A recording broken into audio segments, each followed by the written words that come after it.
අපි අර්බුදයට ලක් වූ ගිලන් වූ ව්‍යාපෘතියක් ගිලන් වීම කියන එක විභාගයේදී නිශ්චිතවම ප්‍රශ්නයක් විදිහට ඉදිරිපත් වෙලා තියෙන අවස්ථා කීපයකම එතකොට ඒ අවස්ථා කීපයේදී ඔයගොල්ලන්ට දැන් තිරේ පේනවද ටියුට් එකක්?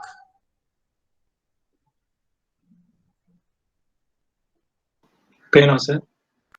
හොඳයි මේ ටියුට් මේ හෑන්ඩ් අවුට් එකේ අපි කරුණු සාකච්ඡා කරමින් ගිහිල්ලා මම පැහැදිලි කිරීමක් කළා ව්‍යාපෘති බිඳ වැටීම සම්බන්ධයෙන් ව්‍යාපාරය තුලම නැත්තම් අපි කතා කරන ගනුදෙනු කරුවෙකු නැත්තම් ණයකරුවෙකු තුලම තියෙන්න පුළුවන් ව්‍යාපාරයක් බිඳ වැටීමට බලපාන හේතු සාධක පිළිබඳව සාකච්ඡාවක් කරගෙන ගියා. එතෙන්දී අභ්‍යන්තර සාධක 8ක් විතර මම සාකච්ඡා කළා. එතෙන්දී පැහැදිලි කිරීමක් කළා මම විභාගයේදී පිළිතුරු සපයන්නේ මම කැමරා ඔප්ෂන් එක අරගෙන නැහැ පුතේ, කැමරා එක ඔන් කරලා නැහැ. මොකද එහෙම කැමරා එක ඔන් කරපුවාම විවිධ මේ ඩේටා ප්‍රශ්නයක් එන්න පුළුවන් නිසා මම කැමරා එක ඔන් කරලා නැහැ. හරි. ඔයගලන්ට ටියුට් එක තිරේ තිස්සෙනවා. මම ටියුට් එක ආශ්‍රිතව කතා කරන්නේ.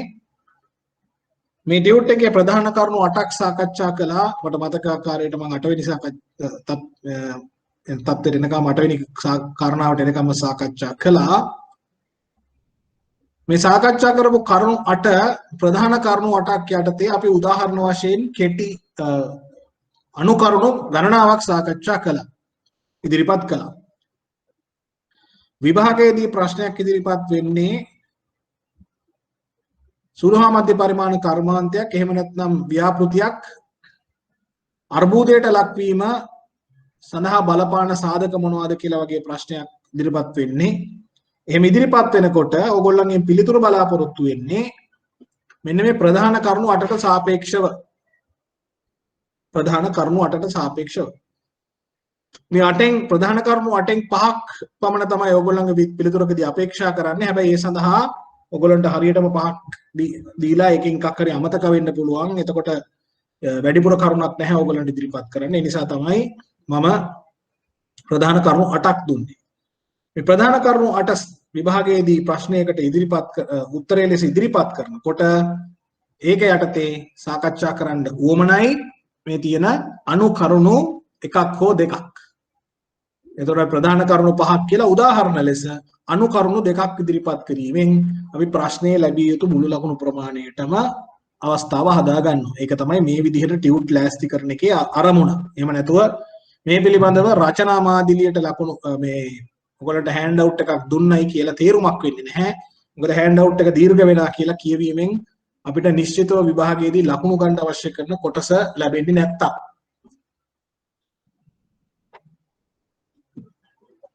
හොඳයි. මම නැවත අපි කරුණු මතක් කරගන්න ඕන නිසා අපේ මූලික පරමාර්ථය උනේ මොකද්ද? ව්‍යාපෘතියක් අර්බුදයට ලක්වීම කියන්නේ මොකක්ද? ඒ සඳහා බලපාන සාධක වර්ග දෙකක් තියෙනවා. එකක් අභ්‍යන්තර සාධක, අනිත් එක බාහිර සාධක. අභ්‍යන්තර සාධකවල අපි සාකච්ඡා කළා ව්‍යාපාරිකයා නැත්තම් ආයෝජකයා නැත්තම් ව්‍යවසායකයා කියන කාරණාව ව්‍යාපෘතියක් ගිලන් වෙන්න බලපානවද? මොනවද ඒ කරුණු කියන එක සාකච්ඡා කරා. දෙවැනි කරුණ ව්‍යාපාරයක් කළමනාකරණය නිසා මතුවන සාධක මොනවද? ව්‍යාපාරයේ කළමනාකරණයේ තියෙන ගැටලු මොන හරි නිසා ව්‍යාපාරයක් අර්බුදයට යන්න පුළුවන්ද කියලා සාකච්ඡා කළා. මේ අතරේ සාකච්ඡාව යනකොට පුතේ ඇහෙන්නේ නැති මොකක් හරි ප්‍රශ්නයක් ආවත් කවුරු හරි පුතෙක් මට මයික් එක ඔන් කරලා ටක් ගාලා කියන්න ඕන.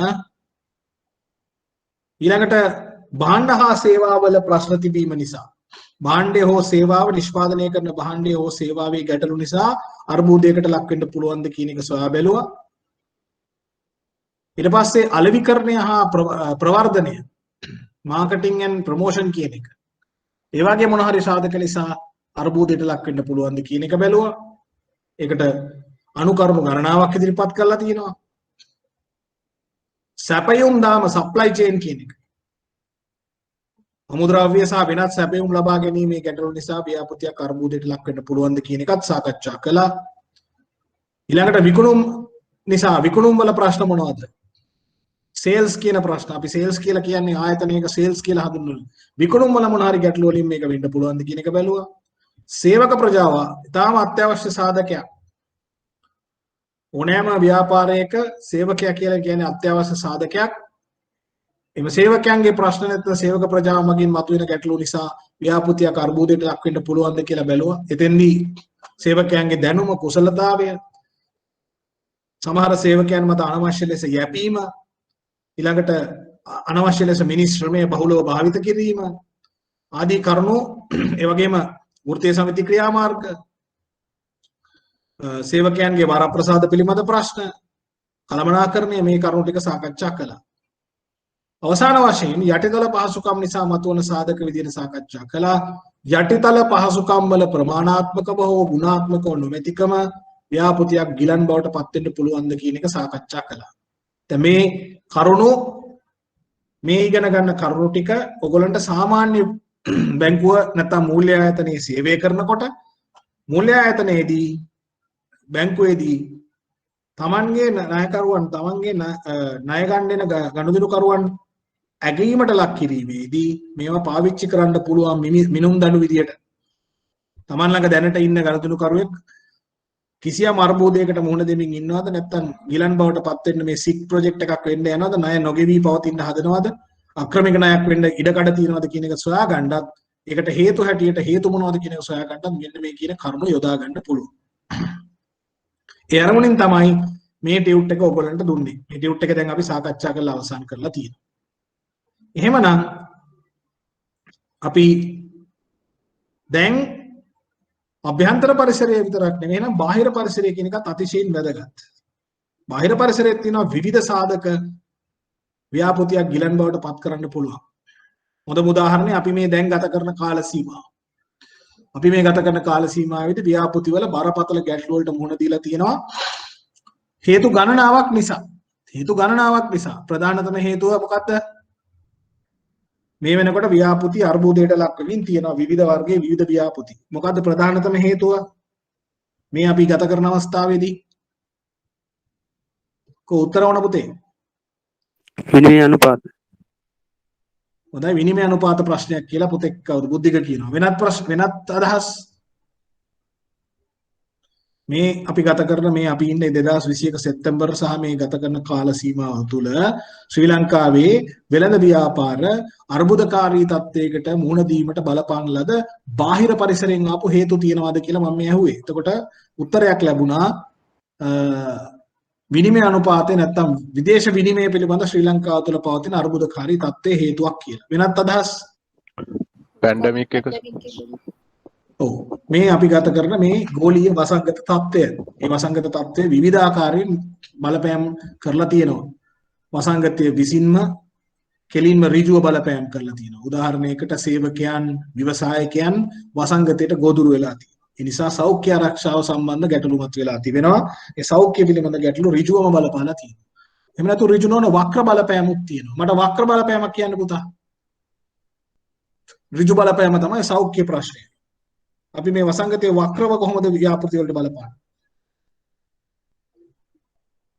හරියට හරි රජයේ විසින් නැත්තම් විවිධ ක්‍රමවේද වලින් පනවන සීමාවන් රට අගුළු දැමීම් නිරෝධායන ඇඳිරි නීතීන් ආදී වශයෙන් විවිධ සීමා කිරීම නිසා වෙළඳ ව්‍යාපාර විවෘත කරගන්න බෑ. වෙළඳ ව්‍යාපාර වලට ක්‍රියාත්මක වෙන්න බැරි ප්‍රශ්නය.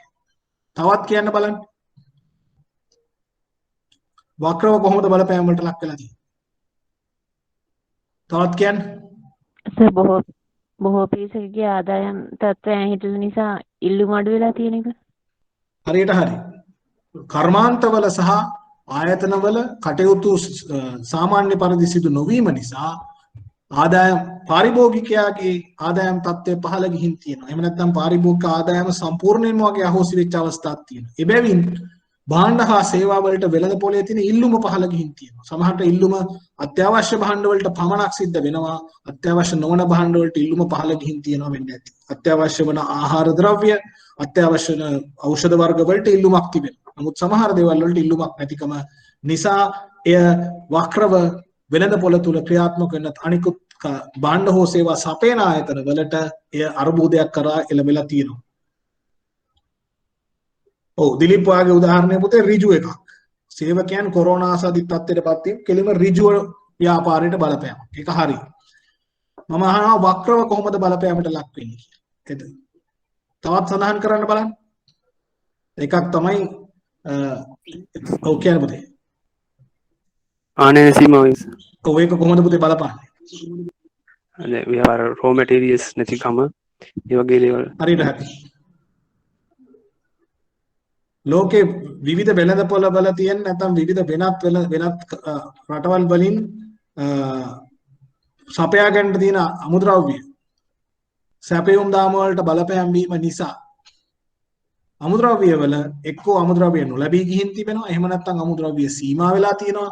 එහෙම නැත්නම් අමුද්‍රව්‍ය සීමා වීම මතම හෝ අමුද්‍රව්‍ය වල මිල ඉහළ ගිහින් තියෙනවා. එම ඉහළ යාම ව්‍යාපෘතියක පැවැත්මට බාධාවක් කරලා තියෙනවා. සමහර භාණ්ඩ හා සේවා තිබෙනවා මිල පාරිභෝගිකයා මත පටවන්න බෑ. පාරිභෝගිකයා වෙත යවන්න බෑ මිල අමුද්‍රව්‍ය වල මිල ඉහළ යාම භාණ්ඩයේ හෝ සේවාවේ මිල ඉහළ දැමීම මගින් ආවරණය කරගන්න බැරි ඒවා තියෙනවා. එහෙම වුණොත් එහෙම මේ පාඩුව දරා ගන්න වෙන්නේ ඒ නිෂ්පාදන හෝ සේවා කර්මාන්තයට. එහෙම වුණොත් ව්‍යාපාර බිඳ වැටෙනවා. ඊට පස්සේ රැකියා අහිමි වීම වෙන්නේ පුතේ රැකියා අහිමිව ඍජුව බලපෑමක් කරනවා එකක් ශාස්ත්‍රයේ යෙදී සිටින අයට. අනිත් එක තමයි ඊට කලින් අපි සාකච්ඡා කළා වගේ රැකියා අහිමි වීමෙන් ආදායම් නැති වීම නිසා ඉල්ලුම පහළ යාමක් සිද්ධ වෙනවා. ඊට පස්සේ දිලිප් කියනවා භාණ්ඩ හා සේවා මිල ඉහළ යාම භාණ්ඩ හා සේවා මිල ඉහළ යාමට බලපානවා. එකක් අපි කියපුව අමුද්‍රව්‍ය වල මිල ඉහළ යාම. අනිත් එක තමයි වෙළඳපොළ තුල සාමාන්‍ය තත්ත්වයන් කියන ඔබට කියපු ඉල්ලුමක් ඇති වෙනවා වෙන විශේෂිත භාණ්ඩ හා සේවා ප්‍රමාණයකට. විශේෂයෙන්ම සෞඛ්‍ය ආහාර වගේ දේවල් වලට විශාල ඉල්ලුමක් ඇති වෙනවා මේ වගේ අවධියකදී. දැන් ඔන්න ඔය කියන අපි මේ බාහිර පරිසරයේ බලපෑම් පිළිබඳ දල අදහසක් ඔය ගත්තේ මේ අපි ගත කරන කාල සීමාවේ තිබෙන වැදගත් සංසිද්ධියක් අපකාර කරගෙන. එතකොට මෙතනම කියවුණා විදේශ විනිමය පිළිබඳ අර්බුදයක් රට තුළ නිර්මාණය වෙලා තිබෙනවා. එබැවින්ද ව්‍යාපාර බලපෑමට ලක් වෙනවා කියලා. අපි ඒක ගැන පොඩ්ඩක් කතා කරලා කියන්න බලන්න කොහොමද ඒක සිද්ධ වෙන්නේ කියලා. මේ පාර විභාගයේදී නැවත වතාවක් මේ වසංගත තත්ත්වයේ තුල ව්‍යාපෘති කර්මාන්ත ක්‍රියාත්මක වුණ ආකාරය පිළිබඳ ප්‍රශ්න ඉදිරිපත් වෙන්න පුළුවන්. මොකද ගියවරත් ඊටාම කාලෝචිත මේ ප්‍රශ්න ඉදිරිපත් වුණා. මෙවර නැවත වතාවක් එබඳු ප්‍රශ්නයක් ඉදිරිපත් වෙන්න ඉඩකඩ වැඩි නිසා මේ සාකච්ඡාවල නිරත වීම වැදගත්. මේ කරුණු සාකච්ඡා කිරීම වැදගත්. විනිමය අර්බුදය කොහොමද බලපාන්නේ ව්‍යාපාරවල බිඳ වැටීමට? කියන්න බලන්න උත්තර. භාණ්ඩ හෝ සේවා නිෂ්පාදනය කරන කර්මාන්ත වලට විනිමය ශ්‍රී ලංකාවේ විනිමය අනුපාත පිළිබඳ බතු වී තිබෙන අර්බුදය බලපාන්නේ කුමන ආකාරයටද? කියන්න බලන්න.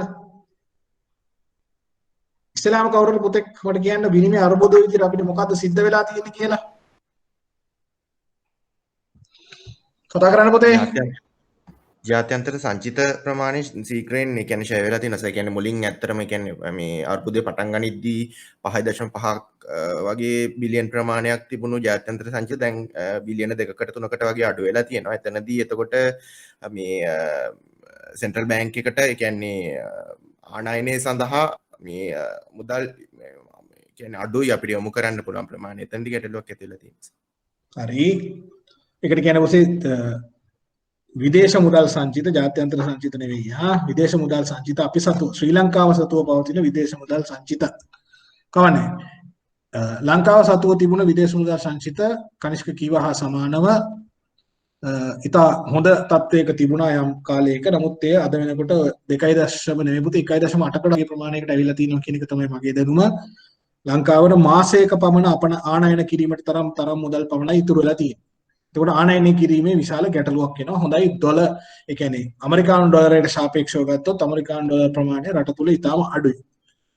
එතකොට අර්බුදය හටගන්නේ කොහොමද කියලා මට කියන්න. ව්‍යාපාර වලට මොකද පුතේ? බඩු ආනයනය කරනකොට ඩොලර් එකකට ගෙවන්න ඕන රුපියල් ප්‍රමාණය වැඩි. හරියට හරි. රුපියල අව ප්‍රමාණ වෙනවා. ඩොලරයට සාපේක්ෂව රුපියල අව ප්‍රමාණ වෙනවා. නැත්නම් රුපියලේ අගේ රුපියල් $1 මිලදී ගැනීම සඳහා ගෙවිය යුතු රුපියල් ප්‍රමාණය වේගයෙන් ඉහළ යනවා. ඒක ඔයගොල්ලෝ සමහර විට දකින්න ඇති රුපියල් 230ක් වගේ තත්ත්වයකට දක්වා ඉහළ යන්න නියමිතව තියෙනවා කියලා අදහසකුත් තිබුණා. මේ වන විට රුපියල් 203, 204, 205 වගේ ප්‍රමාණයක තමයි තියෙන්නේ. මේක එතකොට ශ්‍රී ලංකාව තුළ නිෂ්පාදනය කරන නැත්නම් භාණ්ඩ හා සේවා නිපදවන කෙනෙක් අමුද්‍රව්‍ය අපනයනය කරනවා නම් එයාට ඒ ආනයන සඳහා $1කට රුපියල් 205ක් වගේ වැඩි මුදලක් ගෙවන්න සිද්ධ වෙනවා. එබැවින් එක්කෝ එම මුදල එම අමතර පිරිවැය පාරිභෝගිකයා වෙත පවරන්නට ඕන, පටවන්නට ඕන. එහෙම නැත්නම් තමන්ගේ ලාභ වලින් අඩු කරගන්නට ඕන. තමන්ගේ සංචිත හානි කරගන්න වෙනවා. එතකොට ඒ වඳු තත්වයකදී ව්‍යාපෘති අසරණ වෙනවා. ඉල්ලුම පහළ යනවා. ඊට පස්සේ ප්‍රසාද් කියන හරි අමුද්‍රව්‍ය ආනයනයේදී වියදම ඉහළ යනවා.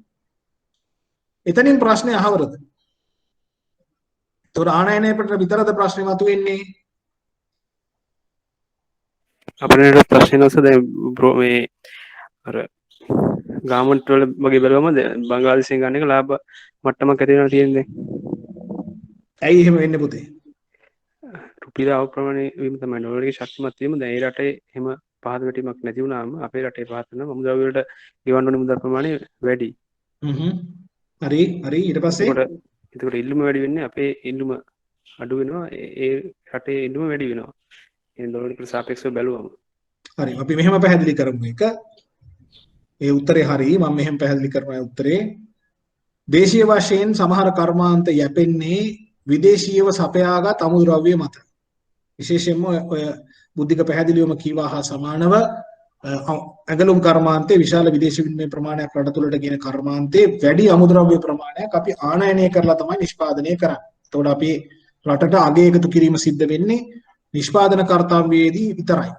එහෙම නැතුව අමුද්‍රව්‍ය සම්පූර්ණයෙන්ම අපිට අමුද්‍රව්‍ය බොහෝ විට ආනයනය කරන්න සිද්ධ වෙනවා. ආනයනය කරන අමුද්‍රව්‍ය වලට අපිට වැඩිපුර ගෙවන්න සිද්ධ වෙනවා. අපි ආනයන වලට වැඩි වියදමක් දරනවා. එසේ වියදම් දැරීම නිසා අපිට අපනයනය කරන භාණ්ඩවල එක්කෝ ලාභය අඩු කරගන්න වෙනවා. එහෙම නැත්නම් වැඩි මිලක් සඳහන් කරන්න වෙනවා. වැඩි මිලක් සඳහන් කළොත් වෙන්නේ එම වැඩි මිල නිසා අපි ජාත්‍යන්තර වෙළඳපොළේදී තරගකාරීත්වය අඩු වෙනවා. අපිට වඩා මිලෙන් අඩු භාණ්ඩ එකම භාණ්ඩය තවත් රටකට පුළුවන් අඩු මිලකට ඉදිරිපත් කරන්න. ඒ බඳු තත්වයකදී අපි තරගකාරීත්වය හමුවේ බලපෑමට ලක් වෙනවා. ඒ නිසා අපනයන වලටත් බලපෑමට ලක් වෙනවා. මේ අර්බුදේ තවත් පැත්තක් වට පෙන්වන්න. වසංගත තත්ත්වය මේ විදේශ විනිමය සංචිත වලට හානි කරන්න බලපෑවද? විදේශිකයන් රැගෙන එන මුදල් රට තුල මොකද්ද පුතේ ඒක කියන්න හරියට පැහැදිලි කරන්න මට. ඒ කියන්නේ ඒගොල්ලන්ට එනකොට ඩොලර් 10000ක් අරන් එන්න පුළුවන් මේ වියදමට. ඔව්. එතකොට ඒවා ඒගොල්ලන් එයාපෝට් එකේදී එක්ස්චේන්ජ් කරලා රුපියල් වලට මාරු කරනවා. දැන් කවුරුත් එන්නේ ඕකේ හරි. එන්නේ නැති හින්දා එතන ලැබෙන්න තියෙන හොඳයි very good ලංකාව 2011 වගේ වකවානුවේ සිට 2019 දක්වාම ඔය පාස්කුරිදා ප්‍රහාරයට ඒ කියන්නේ ත්‍රස්තවාදී ප්‍රහාරයෙන් පසුව වුණත් ශ්‍රී ලංකාව සංචාරක ව්‍යාපාරයෙන් වේගයෙන් රට තුළට විදේශ විනිමය ළඟා කරගත්තා. සාමාන්‍යයෙන් වසරකට ඩොලර් බිලියන 4ක පමණ විදේශ මුදල් ප්‍රමාණයක් රට තුළට ලැබෙන එක කර්මාන්තයක් බවට සංචාරක ව්‍යාපාරයේ පත් වෙලා තිබුණා. දිලක්ෂි කියනවා හරියටම නිවැරදි. ඒ අය ශ්‍රී ලංකාව තුළට විදේශ විනිමය රැගෙන විත් එම විදේශ විනිමය ශ්‍රී ලංකාව තුළදී රුපියල් බවට පරිවර්තනය කොට ඒ අය විදේශ මුදල් සැපයුමක් කරනවා. ශ්‍රී ලංකා රුපියල් වලට ඉල්ලීම කරන බැවින් රට තුළ රුපියල් වලට ඉල්ලුම ඉහළ යනවා. රුපියල් වල මිල ඉහළ යනවා කියලා කියන්නේ රුපියල් වල සහ විදේශ විනිමය අතර අනුපාතයේදී වැඩි අපි අඩු රුපියල් ප්‍රමාණයක් තමයි වැඩි විදේශ විනිමයකට ගෙවන්නේ. එතකොට රුපියල අධි ප්‍රමාණ වෙනවා නැත්නම් ඇප්‍රීෂিয়েට් වෙනවා. එහෙම වෙනකොට රට තුළට විශාල විදේශ විනිමය ප්‍රමාණයක් ලැබෙනවා. අද වෙනකොට ඒක මුළුමනින්ම පාහේ යන හිට තිබෙනවා. නමුත් ඔයගොල්ලෝ දකින්න ඇති ප්‍රවෘත්ති වල ඊයේ හෝ පෙරේදා ශ්‍රී ලංකාව නුදුරේදීම සංචාරකයන් සඳහා විවෘත කළ හැකි රටක් බවට පත් වෙන්න තියෙන ඉඩකඩක් තියෙනවා කියන එක පිළිබඳ ධනාත්මක සංඥාවක් නිකුත් වුණා. ඒක හොඳ තත්ත්වයක්. මොකද මේ වෙනකොට මාලදිවයින වගේ රටක් මුළුමනින්ම බාහිර ඒකෙන් වාසි ලබනවා. අද මාලදිවයිනට තමන්ට උන්ට දරා ගන්න බැරි තරම් විශාල සංචාරකයන් ප්‍රමාණයක් මේ දිනවල යමින් ඒගොල්ලන්ට ලැබෙමින් තියෙනවා. සංචාරකයන්ගේ ආගමනයක් තියෙනවා. අපිට එහෙම වෙන්නේ නැහැ. ඒක රටට විශාල අවාසියක්. ඒතර සංචාරක ව්‍යාපාරයෙන් අපේ රටට ලැබෙන තියෙන එක වසංගතයෙන් වෙන මොනවද? මොකද මේ දැනුම අවශ්‍යයි පුතේ. වෙන මොනවද උනේ වසංගතයෙන් අපේ මේ විදේශ විනිමය පිළිබඳ අර්බුදයට කොහොමද බලපෑම් කළේ?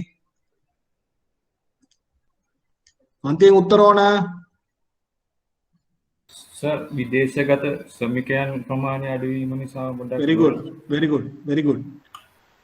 විදේශගත ශ්‍රමිකයන් ලංකාවට ලබා දෙන ලංකාව තුළට එවන ඔවුන්ගේ ශ්‍රමය විකිණීමෙන් ඔවුන්ට ලැබෙන වේතන, වැටුප් සහ වෙනත් ගෙවීම් රට තුළට ප්‍රේෂණය කිරීම නිසා ශ්‍රී ලංකාව වාර්ෂිකව ඩොලර් බිලියන 6ක පමණ ආදායමක් ලැබුවා කියලා තමයි මට මතක හැටියට 2018 වකවානුවේ වගේ. ඒ අතිවිශාල ආදායමක් ශ්‍රී ලංකාව වගේ රටක. මොකද රටේ මුළු දළදේශීය නිෂ්පාදිතයම ඩොලර් බිලියන 88ක් වගේ වෙන රටකට ඩොලර් බිලියන 6ක පමණ ප්‍රමාණයක් විදේශ ශ්‍රමිකයන්ගෙන් ලැබෙනවා කියන එක අතිවිශාල ප්‍රමාණයක්. මේ වසංගත තත්ත්වයත් එක්ක බොහෝ රටවල් තමන්ගේ විදේශීය ශ්‍රමිකයන් නැවත එවුන්ගේ රටවල් වලට හරවා යවුවා. ඒ වගේම ශ්‍රමයට ගෙවන වටිනාකම අඩු වුණා. ඒ රටවලුත් අර්බුදයට ලක් වුණා. එබැවින් වෙනදා මෙන් අපේ රටට ලැබෙන්න තිබිච්ච විශාල විදේශ විනිමය ප්‍රමාණය රට තුළට ලැබෙන්නේ නැතුව ගියා. ඒකත් මේ අර්බුදයට ඍජුව බලපෑමක් කළා. ඒක ඊටාම නිවැරදි. එතකොට එකක් රැකියාව අහිමි වෙලා තියෙනවා. රැකියාවල ප්‍රමාණය අඩු වෙලා තියෙනවා. වේතන අඩු කරලා තියෙනවා. රැකියාව සඳහා ගිවිසුම්ගත වෙච්ච රැකියාවල් නොලැබී තිබෙනවා. ඒ ආදී විවිධ ගැටලු වලට නිදිලා තියෙනවා. ඒ විතරක් නෙමෙයි පුතා. මේ වසංගත තත්ත්වය හැමුවේ අපිට අත්‍යවශ්‍ය වශයෙන් ලැබිය යුතු අපි ලබාගත යුතු සමහර භාණ්ඩ හෝ සේවා අපි වෙනදා නොකර ප්‍රමාණයෙන් ඉහළ ගිහින් තියෙනවා. උදාහරණයකට සෞඛ්‍ය ආරක්ෂණය සම්බන්ධ විවිධ භාණ්ඩ හා සේවා, ඖෂධ වැනි දේවල් අපිට වෙනදාට වඩා ආනයනය කරන්න සිද්ධ වෙලා තිබෙනවා. ඒ හරහාත් විශාල බලපෑමක් වෙලා තියෙනවා විදේශ විනිමය අප රටෙන් වෙළඳපොලින් නැත්නම් අපේ රටෙන් විදේශ වලට ගලාගෙන යන්නේ. ඕක තමයි ඔය වගේ ගැටලු ගණනාවක ප්‍රතිඵලයක් තමයි මේ අපි අත්දැකීමින් ඉන්නේ. දැන් අපි මේ කතා කරන්න මේ කාරණාවට එන්නේ බාහිර වෙළඳපොළ නැත්නම් සමාජයට බාහිර පරිසරය කොහොමද ව්‍යාපෘති බිඳ වැටෙන්න බලපාන්නේ කියන එක.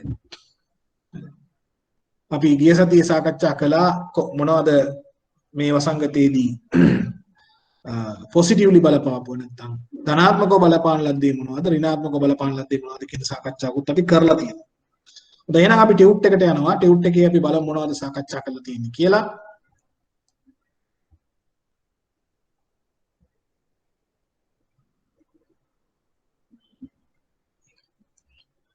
මට පියන්න පුතේ ටියුට් එකක් පේනවද කියලා ඕගොල්ලන්ට ව්‍යාපෘතියක් අර්බුදයට ලක්වීමට බලපාන බාහිර සාධක කියලා ටියුට් එකක් පේනවද?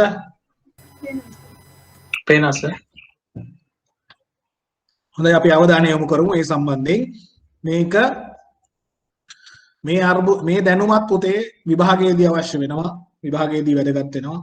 මොකද විභාගයේදී ඕගොල්ලන්ට බාහිර අභ්‍යන්තර සාධක විදියටම උත්තර ලියන්නත් එක අවස්ථාවක අවසරක ප්‍රශ්නයක් ආවා. එක අවුරුද්දකදී ප්‍රශ්නයක් ඇහුවා අභ්‍යන්තර සාධක බාහිර සාධක විදිහට ලියන්න කියලා. ඒ වගේම එක අවස්ථාවක ආවා එම සාධක මොනවද කියලා. එතකොට අභ්‍යන්තර බාහිර සාධක දෙකෙන්ම අඩුම ගානේ තුනවත් ලියන්න ඕන. ඒක එසේ වෙතත් මේ දැනුම අවශ්‍යයි ඔයගොල්ලන්ට සාමාන්‍ය බැංකුවේදී සේවය කරනකොට. මොකද මේ දැනුම නැතුව ණය අංශයක නැත්නම් ණය සම්බන්ධ කර්තව්‍ය සිද්ධ කරන්න අමාරුයි ඕනෑම බැංකුවක මූල්‍ය ආයතනික සේවය කරනකොට. ව්‍යාපෘතියක බාහිර පරිසරය හඳුනා ගන්නට මෙවලමක් පාවිච්චි කරන්න වෙනවා. ඒ මෙවලම තමයි PESTEL කියන අකුරු හයෙන් දක්වන්නේ. මේක විවිධාකාරයකට වෙන කෙනෙක් දක්වන්න පුළුවන්. මම අධ්‍යයනයේ පාසුව සඳහා තමයි මේ අකුරු 6 තියෙන්නේ. මේකට PESTEL කියලා කියනවා. ඉස්සර බොහෝ ටික කාලයකට කලින් මීට අවුරුදු 10කට විතර කලින් 12කට කලින් මේක ඉගෙන ගන්නකොට PEST කියලා විතරයි සාකච්ඡා කළේ. නමුත් අද වෙනකොට මේක PESTEL සමහර වෙලාවකට මීටත් වඩා තවත් කරුණු එකතු කරලා මීටත් වඩා පුළුල් අධ්‍යයනයක නිරත වෙන්න පුළුවන්. නමුත් අධ්‍යයනයේ පහසුව සඳහා ඕගොල්ලන්ට අකුරු 6ක් මේ අකුරු 6න් බාහිර පරිසරයේ සාධක 6ක් වෙන කොට දක්වනවා. මොනවද මේ බාහිර සාධක 6 කියන එක බලමු. PESTEL ඔයගොල්ලන්ට මේ ටියුට් එකේ මේ පිටුවේ පේනවා ඇති පහළට දක්වලා තියෙනවා පොලිටිකල් එන්වයරන්මන්ට් නැත්නම් දේශපාලන පරිසරය, ආර්ථික පරිසරය, ඉකොනොමික් එන්වයරන්මන්ට්, සෝෂල් එන්වයරන්මන්ට් කියන්නේ සමාජ පරිසරය, ටෙක්නොලොජිකල් එන්වයරන්මන්ට් තාක්ෂණික පරිසරය, ඉකොලොජිකල් එන්වයරන්මන්ට් කියන්නේ ස්වභාවික පරිසරය, ලීගල් එන්වයරන්මන්ට් නීති පරිසරය. මේක කොහොමද බලපෑමට ලක් කරේ කියන එක තමයි බලපෑම් කරන්න කියන එක මේ පරිසර බාහිර පරිසරය විසින් පෙන්වා දෙන හැටි. මෙවලම පාවිච්චි කළා කොහොමද ඉගෙන ගන්න අපි. දේශපාලන පරිසරයේදී රටේ දේශපාලන අස්ථාවර භාවයක් ආවොත් ඒක ආර්ථිකයට ඍජුව බලපෑමට ලක් කරනවා. දැන් මේකට උදාහරණ තියෙන රටවල් තියෙනවද කියලා ඔයගොල්ලෝ අහුවොත් අනිවාර්යයෙන්ම තිබෙනවා. ග්‍රීසිය ඊළඟට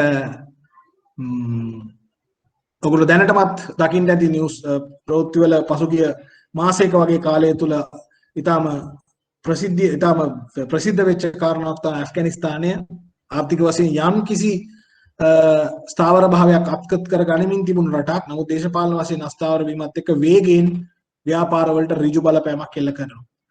මොකද රටක ස්ථාවර භාවය නැති වුණාම දේශපාලනික වශයෙන් එය ව්‍යාපාර පවතින්නේ නැහැ. මොකද ඒ රටවල් වලට විවිධ සීමාවන් සම්බාධක ඒ වගේම සැපයුම් නොලැබී යාම වගේ විවිධ ගැටලු වලට මුහුණ දෙන්න වෙනවා. දැන් දේශපාලන අස්ථාවර භාවයක් ආවොත් මේ රටට මිනිස්සු සංචරණය කරන එක නවත්තනවා. එතකොට සංචරණය කරන්නේ නැහැ කියලා කියන්නේ විවිධ කර්මාන්ත බිඳ වැටෙන්න පුළුවන්. සංචාරක කර්මාන්තය විතරක්ම නෙවෙයි.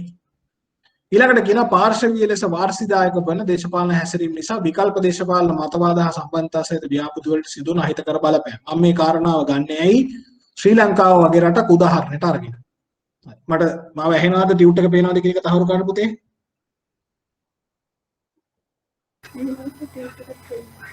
right, thank you. පාර්ශවීය ලෙස වාසිදායක වන ඒ කියන්නේ ඒ කාල සීමාවන් වලට සාපේක්ෂව ඉන්න දේශපාලන බලය තියෙන පාර්ශවයන් තමන්ට වාසිදායකයට පමණක් වෙළඳ පොළ තුල ක්‍රියාත්මක වෙන්න ඉඩ දෙන එක. එහෙම නැත්නම් වෙළඳ පොළේ වාසිය අත්පත් කර දෙන එක සමහර ව්‍යාපෘති වල බිඳ වැටීමට හේතු වෙනවා. මේක ලංකාවේ අනන්ත අප්‍රමාණ අපි දකින්න දෙයක්.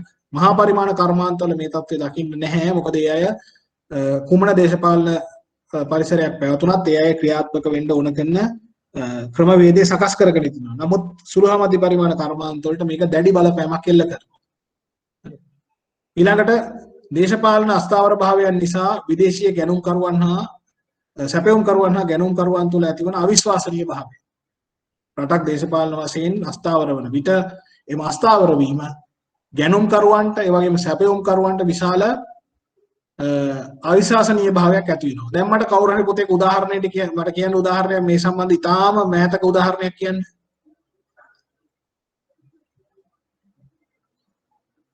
දේශපාලන වශයෙන් බලපෑම නිසා විදේශීය ගැනුම්කරුවන් හෝ සැපයුම්කරුවන් ශ්‍රී ලංකාව වගේ රටකට බලපෑම් කරන ආකාරය. මොකද මේක ඒ බලපෑම මීට කලින් ඇති වෙච්ච අවස්ථාවේ ලංකාවේ එම කර්තරා කර්මාන්තයක් බරපතල විදිහට බලපෑමට ලක් වුණා. කවුරු හරි ඒක දන්නවනම් කියන්න පුතේ. GSP බදු සහනයද සර්? very good. තාම හොඳයි. GSP විතර නෙවෙයි පුතේ GSP plus කියලා වෙන්න ඕන. GSP plus කියන්නේ දෙකක්. GSP බදු සහනය ඊටාම නිවැරදි සඳහන් කරා generalized system of preferences කියන එක. generalized system of preferences. ඒක යුරෝපීය ආර්ථික කොමිසම මගින් ලෝකේ දියුණු වෙමින් පවතින රටවල් තෝරාගත් ප්‍රමාණයකට ලබා දෙන බදු සහන ප්‍රමාණයක් තියෙනවා. බදු හා ගෙවීම් සහනයක්. එහි GSP plus කියන මේ වාසිය අපිට ලැබෙන්නේ තපරයක් දෙන්න පුතේ.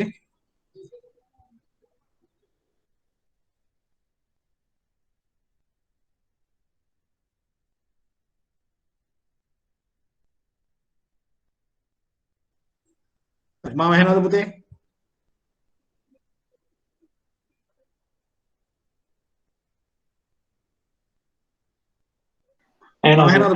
right. GSP බදු සහනය ලංකාවට ලැබෙන්නේ 2005 අවුරුද්දේ 2004 අවුරුද්දේ ඉන්දියානු සාගරයේ සිදුවෙච්ච සුනාමි අනතුරෙන් පස්සේ ශ්‍රී ලංකාව ආර්ථික වශයෙන් බලපෑමට ලක් වුණාට වක්වීම නිසා ශ්‍රී ලංකාවට ලබා දෙන ආර්ථික සහනයක් නැත්නම් ආර්ථික වාසියක් විදිහට තමයි ඔය GSP ක්‍රමය ලංකාවට ලැබෙන්නේ. ඒක GSP plus කියන ඊටත් එහා ගියපු. එහෙම නැත්නම් තවත් වඩා වාසිදායක වන ක්‍රමවේදයක වාසිය අපිට ලැබෙනවා ඊට අනතුරුව. මේක මීට කලින් අවස්ථාවකත් ශ්‍රී ලංකාව නිකාවෙන් මේක අයින් කරා. ඊට පස්සේ නැවත ලබා දුන්නා. මේ දැන් මෙවරත් මේක ඉවත් කිරීම සම්බන්ධයෙන් සාකච්ඡා කරනවා. ඔයගොල්ලෝ දකින්න ඇති ප්‍රවෘත්තිවල යුරෝපීය සංගමේ පාර්ලිමේන්තු කණ්ඩායමක් ශ්‍රී ලංකාවට පැමිණීමට නියමිතයි මේ පිළිබඳව අධ්‍යයනය කරන්න. GSP plus එක ලංකාවට නොලැබී යාමට එහෙම නැත්නම් එමගින් බලපෑමට ඍජුව ලක්වන්නේ යුරෝපීය රටවල් වලට ශ්‍රී ලංකාවෙන් අපනයන කර්මාන්ත. එහිදී ඇඟලුම්, මත්ස්‍ය නිෂ්පාදන, රබර් රාශි නිෂ්පාදන ආදී විශාල කර්මාන්ත ප්‍රමාණයක් බලපෑමට ලක් වෙනවා. එකවරක් මේක ශ්‍රී ලංකාවට අහිමි වීම නිසා සමහර කර්මාන්ත GSP සහනය නැතුවම ක්‍රියාත්මක වෙන්න උත්සාහ කරනවා. එයාට ඒ හැකියාව තියෙනවා. නමුත් තවත් සමහර කර්මාන්ත එමත යැපෙනවා. එතකොට මේක දේශපාලන ස්ථාවරභාවය නිසා අපේ ගැනුම්කරුවන් අප පිළිබඳව තියෙන අවිශ්වසනීය භාවය නිසා ඇතිවෙන තත්ත්වයක්. මෙම සහනය මත යැපෙමින් කර්මාන්තයක් ලෙස ක්‍රියාත්මක වෙන අයට විශාල අර්බුදයකට මේක ගෙනියන්න පුළුවන්. ඒක මේ වෙලාවේ අපි දැක්ක ඊටාම සාධනීය ලක්ෂණයක්. එතකොට අපි අන්න මේ වගේ දැනුම් පරිසරයක් හදා ගන්න ඕන. GSP කියලා කියන එක හුදෙක් වචනයක් වෙන්න බෑ. අපිට GSP plus ක්‍රමවේදය ගැන හැම දරුවෙක්ම යම් ප්‍රමාණයකට අධ්‍යයනය කළා පොඩි අදහසක් හදා ගන්න ඕනේ. මොකද අපි සේවය කරන්නේ බැංකුවල මූල්‍ය ආයතන වල නිසා බැංකු මූල්‍ය ආයතන වලට අපෙන් සේවා බලාපොරොත්තු වෙන ගනුදෙනුකරුවන් සමහර විට මේ අපි කියන මේ කර්මාන්තයෙන් මේ කියන ක්‍රමවේද වලින් බලපෑමට ලක් වෙලා තියෙන්න පුළුවන්. බලපෑමට ලක් වෙන්න පුළුවන්. ඊළඟට දේශපාලන පරිසරයේ ඔන්න ඔය කියන බලපෑම ශ්‍රී ලංකාවට බලපෑම තියෙනවා. එතකොට ශ්‍රී ලංකාව වගේ රටවල එහෙම බලපෑමකට ලක් වෙනවා. ඊට පස්සේ ආර්ථික පරිසරය. අපි කලින් කතා කරේ පොලිටිකල් එන්වයරන්මන්ට් නැත්නම් P අකුර. පෙස්ටෙල් එකේ ඊළඟ E අකුර තියෙන්නේ ආර්ථික පරිසරය. මොකද පුතා? කාංචනා මොකක් කරේ ප්‍රශ්නයක් ඉදිරිපත් කරනවද? ඔව් සර්. මට සර් GSP plus කියන සහනය ලංකාවට ලැබුණ ආකාරය ගැන නැවත පොඩ්ඩක් පැහැදිලි කරන්න පුළුවන්ද? හරි. මේ 2004 අවුරුද්දේ ලංකාව සුනාමි අර්බුදයේ බලපෑමට ලක් කළා. ඔයගොල්ලෝ සමහර අය පුද්ගලිකවත් අත්විඳින්න ඇති, සමහර අය දන්නවා ඇති, සමහර අය පොඩි දරුවෝ ඒ කාලේ පොඩි අය වෙන්න ඇති, දකින්න නැතුව එච්චර. නමුත් ශ්‍රී ලංකාව දැඩි බලපෑමට ලක් වුණා. එහිදී ශ්‍රී ලංකාව රටක් හැටියට ආර්ථික වශයෙන් සහන ලබා දිය යුතුයි කියන එකඟතාවයක් ලෝකේ බොහෝ රටවල් වලින් තිබුණා. මොකද වැඩිම බලපෑමට ලක් වෙච්ච රටවල් කීපය තුල ශ්‍රී ලංකාවත් තිබුණ නිසා. ඒ අනුව 2005 අවුරුද්දේදී ශ්‍රී ලංකාවට ඔය GSP නැත්නම් Generalized System of Preferences කියන බදු සහන ක්‍රියාවලිය. අතර මේක බදු සහ වෙනත් සහන ප්‍රමාණයක් සහිත එකඟතාවයක්. ඒ එකඟතාවයට ශ්‍රී ලංකාවට ලබා දෙන්නට යුරෝපීය සංගමය තීන්දුව කරනවා. මේක බලපෑම තියෙන්නේ මේ වාසිය තියෙන යුරෝපීය සංගමය සමග පමණයි. වෙනත් රටවල් වලට GSP plus බලපාන්නේ නැහැ. ඒක අතරම GSP කියන ක්‍රමවේදයට පස්සේ ඒකේ තවත් කුළුල් කරපු ක්‍රමයක් තමයි GSP plus කියලා කියන්නේ. ඒ හරහා සුවිශේෂී සහන ප්‍රමාණයක් ලැබෙනවා. හැබැයි ඒ සහන ලැබෙන්න ඒ රටවල් ඒ සහනය ලබන රටවල් යම්කිසි කොන්දේසි ප්‍රමාණයක් සහිතව ක්‍රියාත්මක විය යුතුයි. එහිදී ඒ රටවල් තුළ නීතියේ ආධිපත්‍ය ඊළඟට රට තුළ ක්‍රියාත්මක වන දේශපාලන ක්‍රමය ඊට පස්සේ රට තුළ ජනතාවට තියෙන පහසුකම් ආදී විවිධ දේවල් ඒ තුළ සඳහන් වෙනවා. විශේෂයෙන්ම තියෙන්නේ රටක යහ පැවැත්ම නැත්නම් යහ පාලනය කියන කාරණා good governance කියන එක. මේ අපි දේශපාලන යහ පාලන කැල්ල නෙවෙයි good governance කියන එක. ඒ සම්බන්ධයෙන් ඕන් බලාපොරොත්තු වෙන ඒ රටවල් ක්‍රියාත්මක වෙයි කියලා. හැබැයි මේ ක්‍රමය වෙනස් වෙනවා නම් ඒ අය ඒ GSP ක්‍රමය ඉවත් කර ගන්නවා. ඒ අය දෙන්නේ නැහැ ඒ සහනේ. ඒ නිසා මේ බලපෑම අපිට 2008 දී එක්තරා අවස්ථාවක අපිට වෙනවා. අපිට මේ බලපෑමට ලක් වෙනවා GSP සහනේ ඉවත් කරනවා. ලංකාවෙන් ඉවත් වෙනවා. නමුත් ඊට පස්සේ නැවත වතාවක් ඒක ලබා දෙන්න යුරෝපීය සංගමය තීන්දුව කරනවා. දැන් අපි මේ මෑත කාලයේදී 2021 අවුරුද්දේදී විශේෂයෙන් මට මතක හැටියට මාර්තු මාසයේදී වගේ යුරෝපීය සංගමය තීන්දුවක් ගන්නවා මේ පිළිබඳ අපි ශ්‍රී ලංකාවට ලබා දී ඇති GSP සහනය ඉවත් කළ යුතුද කියන එක විවාද කරනවා. එතකොට ඒකෙන් බලපෑමට ලක් වෙන්නේ යුරෝපීය වෙළඳපොළට. යුරෝපය කියලා කියන්නේ ලෝකයේ විශාල වෙළඳපළවල් කීපයෙන් එකක්. ඇමරිකා එක්සත් ජනපදය, ඊළඟට අනිත් පැත්තට චීනය සහ ජපානය ආශ්‍රිත ඈත පෙරදිග වෙළඳපොළ. ඊට පස්සේ තියෙන ලොකුම වෙළඳපොළ තමයි යුරෝපීය වෙළඳපොළ රටවල් 27කින් 28 නැහැ 30කින් පමණ සමන්විත විශාල වෙළඳපොළක්. ඔය වෙළඳපොළ ඇතුලේ අපිට භාණ්ඩ හා සේවා වලට තියෙන විශාල ඉල්ලුමක්. අපි නිෂ්පාදනය කරන භාණ්ඩවල විශේෂයෙන්ම ඇඟලුම්, ඊළඟට මත්ස්‍ය අපනයනය කීප විදිහකට වෙන්න පුළුවන්. එකක් තමයි ආහාර සඳහා මත්ස්‍ය අපනයනය, ඒ වගේම සොරතල් මසුන අපනයනය වගේ දේවල්. ඊළඟට රබර් ආශ්‍රිත කර්මාන්ත, තේ වලට බලපෑමක් තියෙනවා කියලා මම හිතන්නේ. නමුත් ඒ අතර තියෙන්න පුළුවන්. මෙන්න මේ කර්මාන්ත, ඊළඟට පොල් ආශ්‍රිත කර්මාන්ත, මේවා ඒ රටවල් වලට අපනයනය කරනකොට ඒ රටවල් වලින් බදු සහන ලබා දෙනවා, විවිධ සහන. ඒක තමයි අපිට තියෙන වැදගත්කම. මොකද ඒයින් විශාල වාසියක් වෙනවා විකිණීමේදී. මේ ක්‍රමය අයින් කරොත් එහෙම ඒ සහන නැති වෙනවා. අපේ භාණ්ඩ වලට ඒ රටවල ආනයන බදු පැන වෙනවා. ආනයන බදු පැන වෙනකොට අපිට තරගකාරීත්වය ගිලිහෙනවා. ඒ අනුව තරගකාරීත්වය නැති වෙලා යනවා. ඕක තමයි ගැටලුව. දැන් මේ වෙනකොට මතුවලා තියෙන්නේත් ඔන්න ඔය කියන ප්‍රශ්නේම තමයි. ඒ නිසා තමයි නුදුරේදී අර මං කිව්ව යුරෝපීය සංගමේ පාර්ලිමේන්තු කණ්ඩායමක් ශ්‍රී ලංකාවට පැමිණීමට නියමිත ඒ පිළිබඳව කරුණු සොයා බලන්න. මේක දේශපාලන වශයෙන් තියෙන කාරණාවක්. හරි. ඒ විතරක් නෙමෙයි විවිධ රටවල් අතර දේශපාලන සමතා අනුව ඇති කරගත් ගිවිසුම් තියෙනවා. ඉන්දියාව සමග අපේ ගිවිසුම් තියෙනවා, යුරෝපය සමග ගිවිසුම් තියෙනවා, ඇමරිකා එක්සත් ජනපදයේ සමග ගිවිසුම් තියෙනවා. මේ විවිධ වෙළඳ ගිවිසුම් වල පැවැත්ම තීන්දුව වෙන්නේ අපි දේශපාලන වශයෙන් රට තුල තියෙන ක්‍රියාදාමය තුල. එසේ ක්‍රියාදාමයේ ක්‍රියාත්මක වෙන්නේ නැත්නම්, රට තුල ඒ තත්ත්වය ක්‍රියාත්මක වෙන්නේ නැත්නම් ඒ වෙළඳ ගිවිසුම් එහෙම නැත්නම් ඒ එකඟතාවයන් අහෝසි වෙන්න පුළුවන්. එය යම්කිසි කර්මාන්තයකට බලපෑමක් කරන්න පුළුවන්. එබැවින් එම කර්මාන්තය තුල ඉන්න ව්‍යවසායකයන් අර්බුදයකට යන්න පුළුවන්.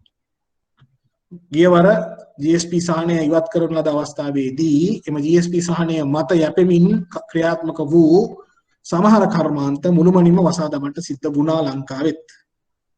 ඒක විශාල ආර්ථික සහ සමාජ බලපෑමක් එල්ල කරනවා. ඔක තමයි පුතේ GSP ක්‍රමය තුල අපි දැකිය යුතු දේ.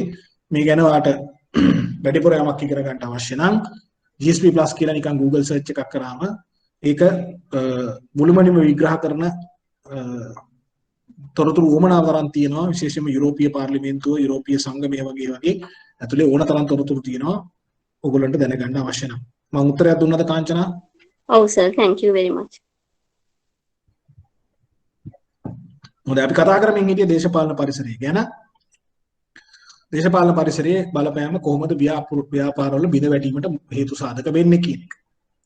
ඒක රටවල් අතර දේශපාලන ප්‍රමාණයක් නෙවෙයි, රට තුළ දේශපාලනය තුළ පවා එය අස්ථාවර භාවයේ දැන් මම මේකට හොඳම උදාහරණයක් කිව්වේ ඇෆ්ගනිස්තානය තුළ තිබෙන්නේ රට තුළ දේශපාලන අර්බුදයක්. ඒ රට තුළ තියෙන දේශපාලන අර්බුදය නිසා රට තුළ ව්‍යාපාර බිඳ වැටීමට, ව්‍යාපාර වලට කටයුතු කරගෙන යාමේ නොහැකියාව මතුවෙන්න පුළුවන්. ඔයගොල්ලෝ දකින්න ඇති පසුගිය සති දෙකක විතර කාලය ඇතුළත අප්‍රිකාවේ ගීනියා කියන රාජ්‍යය පෙරලා දාලා ඒ රටේ හමුදා වේ යම්කිසි කණ්ඩායමක් ඒ රටේ බලය අල්ලගත්තා. ඒ වගේ තත්ත්වයක් මතුවෙච්ච සැනින් ඒකේ ඍජු බලපෑමට ව්‍යාපාර ලක් වෙනවා. මොකද රටවල් වලට සංචාරකයෝ වෙන්නේ නැහැ, ව්‍යාපාර කටයුතු කරන්න විදිහක් නැහැ, රට ජනතාව භාණ්ඩ හා සේවා මිලදී ගැනීමට බියක් දක්වනවා. ඔය වගේ ප්‍රශ්න ඇති වෙන්න පුළුවන්. මේක ඒ නිසා ලංකාව වගේ රටක ඇති නොවේ කියලා එකක් ඇති වෙනවා ඍජු ඇති වෙනවා කියන එක නෙමෙයි, ඒ බඳු තත්ත්වයකට මුහුණ දෙන්න පුළුවන් කියන එක තමයි මම අදහස් කරන්නේ. ඊළඟට අපි ඔය පෙස්ටෙල් කියලා අපි කියපු අකුරු 6 දෙවෙනි අකුර E ඉකොනොමික් එන්වයරන්මන්ට් නැත්නම් ආර්ථික පරිසරයේ තියෙන සාධක. ආර්ථික පරිසරයේ අනිවාර්යයෙන්ම ආර්ථිකයට අදාළ ඍජු දර්ශක ආර්ථිකයේ ක්‍රියාකාරීත්වය තමයි බලපාන්නේ. මම මේකට උදාහරණ විදිහට දීලා තිනවා. ආර්ථිකයේ සිදුවන අවපාතයන් සහ ආර්ථික වර්ධනයේ මන්දගාමී වීම. ආර්ථිකයේ අවපාතයකට ලක් වුණොත් ආර්ථිකයේ වර්ධනය සිද්ධ වුණේ නැත්නම් ව්‍යාපාර බිඳ වැටෙනවා. පොලි අනුපාත, විනිමය අනුපාතවල සිදුවන අනපේක්ෂිත උච්චාවචනය ඔන්න අපි කතා කරපු දේ. විදේශීය විනිමය අනුපාත අනපේක්ෂිත ලෙස උච්චාවචනය වීම ගැන අපි කතා කළා. දැන් මේ වෙලාවේ ලංකාවේ පොලි අනුපාතවල උච්චාවචනය කොහොමද ව්‍යාපාර වලට බලපාන්නේ කියලා පුතෙක් මට කවුරු හරි දරුවෙක් කියන්න බලන්න. මේ වෙලාවේ මේ අපි ගත කරන කාල සීමාව තුළ ශ්‍රී ලංකාවේ පොලි අනුපාත ව්‍යාපාර වලට කොහොමද බලපෑම් කරන්නේ? කියන්න බලන්න පුතේ. ඔයගලගේ අදහසක් උත්තරයක් කියන්න බලන්න. මේකත් විභාගයේදී සමහර වෙලාවට ප්‍රශ්නයක් විදිහට ඉදිරිපත් වෙන්න පුළුවන්. මොකද ශ්‍රී ලංකා මහ බැංකුව පොලි අනුපාත පහළ මට්ටමක පවත්වාගෙන යාම සම්බන්ධයෙන් විශාල පරිශ්‍රමයක් දරනවා. එය කොහොමද බලපෑවි කියන එක පිළිබඳව ඔයගොල්ලන්ට අවබෝධයක් තියෙන්න ඕන. කියන්න පුතේ බලන්න. මම කැමති දරුවෝ කතා කරනවා නම් කතා කරන්න පුතේ. පොලි අනුපාත මාව ඇහෙනව නේද?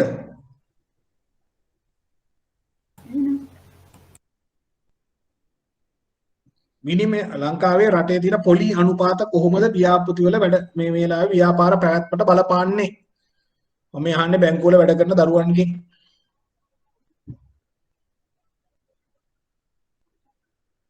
කෝ කතා කරන්න පුතේ.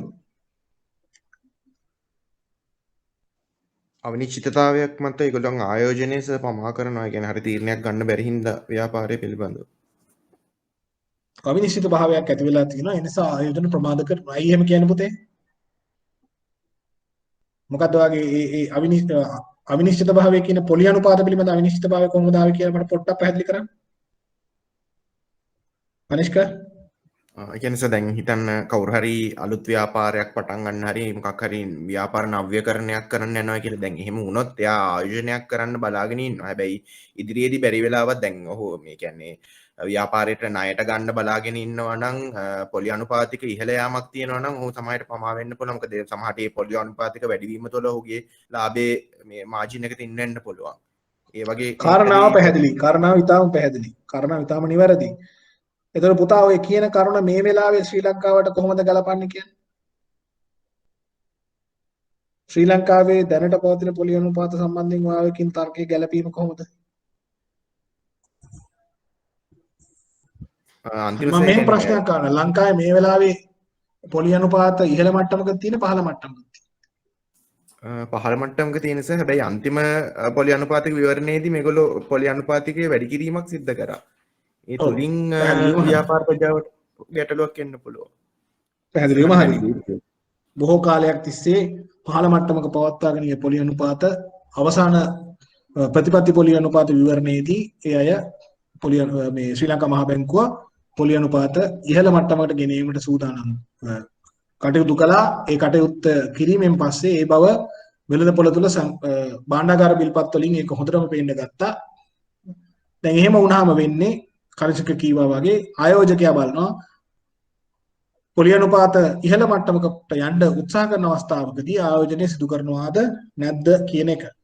හැබැයි එතෙන්දි මෙන්න මෙහෙම තර්කයක් එනවා කනිෂ්ක පුතේ මෙහෙමයි මේ පහළ මට්ටමේ තිබියදී ආයෝජනය කරන්නේ නැති කෙනෙකුට මේ වෙලාවේ කරගත්තේ නැත්තම් පොලි අනුපාත අරගෙන පොලි අනුපාතය තිර කරගත්තේ නැත්තම් අනාගතයේදී ආයෝජනය කිරීමේ අපහසුතාව ගැට වෙන්න පුළුවන්. අනාගතයේදී පොලි අනුපාත තවදුරටත් වැඩි වෙලා. ඒ බව හොඳටම ඔප්පු වුණා. මොකද මහා පරිමාණ කර්මාන්ත වේගයෙන් බැංකු හා මූල්‍ය ආයතන වලින් ණය ලබාගෙන ඒ අයගේ ආයෝජන කටයුතු වේගයෙන් සිද්ධ කරගෙන යනවා මේ කාලය තුල. මොකද පොලි අනුපාත ඊටාම පහළ මට්ටම් වල තියෙන 7.5 වගේ ප්‍රමාණවල තියෙන නිසා ඒ අය ණය ලෙස අරගෙන ආයෝජනය කරනවා. මොකද එසේ ණය ලෙස ලබා ගන්න තරම් වටින ඉතා පහළ පොලි අනුපාත තමයි ක්‍රියාත්මක වෙන්නේ. ඒතකොට ප්‍රසාද් කියන ඉන්ට්‍රස්ට් රේට් අඩු වෙද්දී සේවිං කරනවට වඩා ඉන්වෙස්ට්මන්ට් කිරීමෙන් ප්‍රොෆිට් වැඩියෙන් ගන්න පුළුවන්. therefore ඉන්වෙස්ට්මන්ට් කරන එක වාසිදායකයි. ඔව් ප්‍රසාද්ගේ ඒ තර්කය හරි. වෙළඳපොළ පොලි අනුපාත පල්ලෙහාට ගියපු වෙලාවක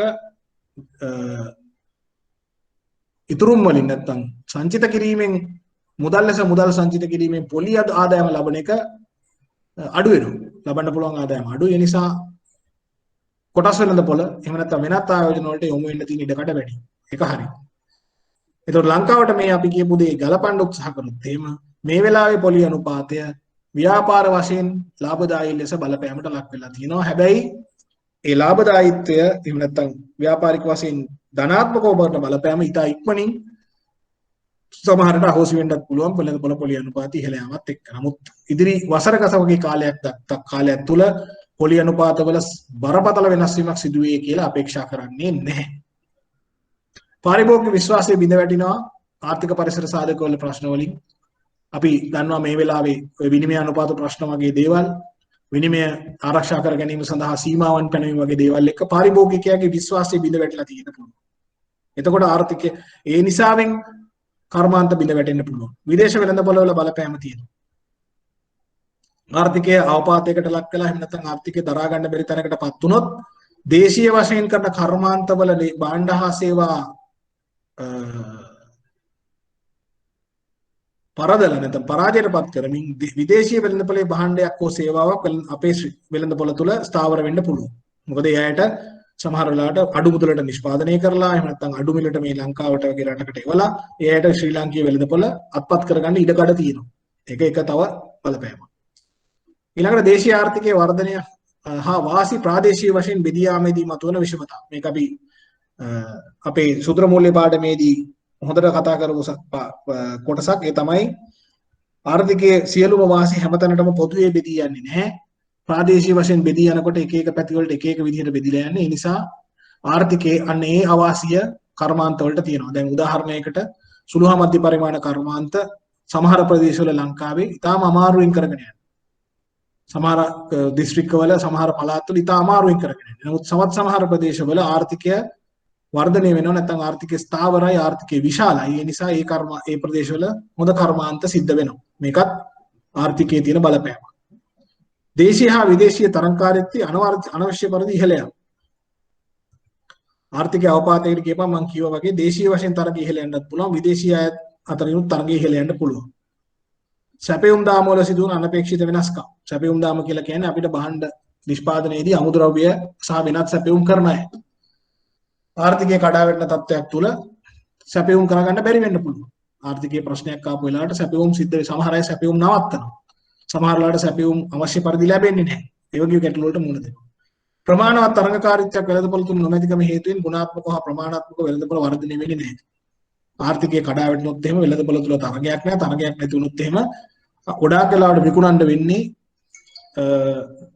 එච්චර ඒ තරම්ම ගුණාත්මයෙන් හා ප්‍රමාණාත්මයෙන් හොඳ භාණ්ඩ නෙවෙයි. ඊළඟට වෙනත් වෙළඳපොළ තුල වෙනත් සේවා සපයන අංශවල වර්ධනය ප්‍රශස්ත මට්ටමින් සිදු නොවීම. වෙළඳපොළ තුල සේවා සපයන අය ඉන්නවා. සමහර අය ප්‍රවාහන සේවා, තවත් සමහර අය ආහාර, තවත් සමහර අය ශ්‍රමය, මේ වගේ සේවාවන් සපයන අය ආර්ථිකය හොඳ නැති වෙලාවට සිද්ධ වෙන්නේ නැහැ. පවත්වාගෙන යන්න බැරි වෙනවා. මම මේ සඳහන් කරන සමහර කරුණු ඔයගොල්ලන්ට මේ දවස්වල අත්විඳින්න තියෙනවා. ඔයගොල්ලෝ අත්විඳින්මින් ඉන්නේ. මොකද ආර්ථිකයේ ගැටලු මතුවලා තියෙන තත්ත්වයක් තුළ අපිට සේවා සපයීම හරියට සිද්ධ වෙන්නේ නැහැ. බොහෝ සේවාවල් වලට මිනිස්සු නැහැ. එහෙම නැත්නම් ඒ අය සේවාවන් වලට ඉන්නේ නැහැ. ඒ වගේ ගැටලු තියෙනවා. ඊළඟට තුන්වෙනි ඔව් කතා කරන්න පුතේ. සර් මේ දැන් අර මේ ඉම්පෝර්ටර්ස් වලට මේ මෑතකදී සෙන්ට්‍රල් බැංක් එකෙන් මේ රෙගුලේෂන් එකක් ගෙනාවනේ සර් අර මේ LC එකක් ඕපන් කරද්ද කෑෂ් මාජින් එක 100ක් තියෙන්න ඕන කියන එක. හරියට හරි. ඔව් එතින්දී සර් ඒ සැපයුම් ප්‍රමාණය ඒ ලංකාවට එන ප්‍රමාණය අඩු වුණානේ සර්. ඒකත් පොඩ්ඩක් මෙතෙන්ට මෙච් කරන්න පුළුවන් නේද? පුළුවන් පුතේ. හරියටම හරි. ඒක ආර්ථික බලපෑමක් අනිවාර්යයි. ඉතාම නිවැරදියි.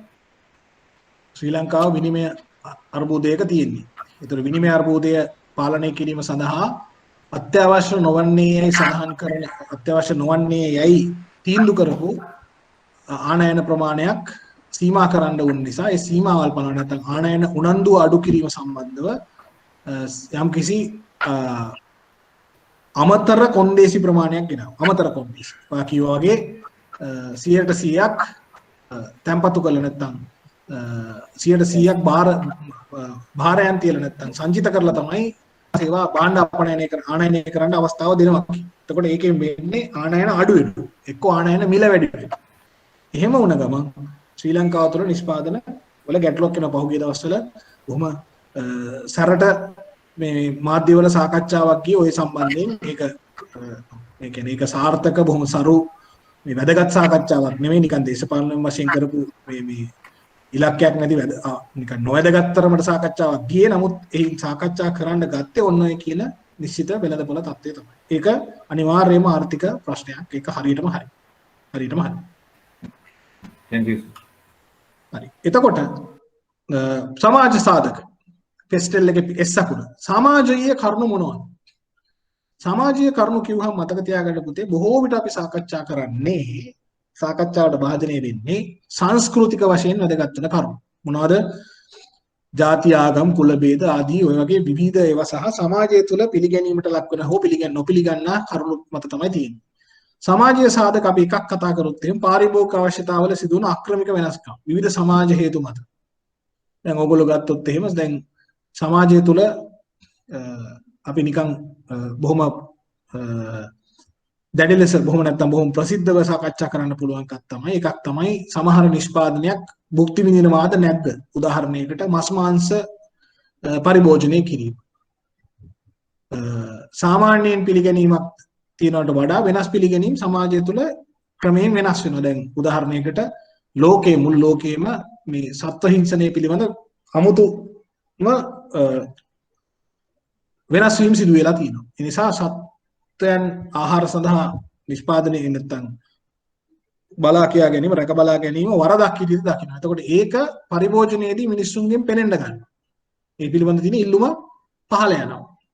ඒ වගේම අනිත් පැත්තට සමහර වෙලාවට තවත් සමහර නිෂ්පාදනයක එකපාරටම ඉහළ යනවා. මේ ඉහළ පහළ යාම ව්‍යාපාර වල පැවැත්මට බලපාන.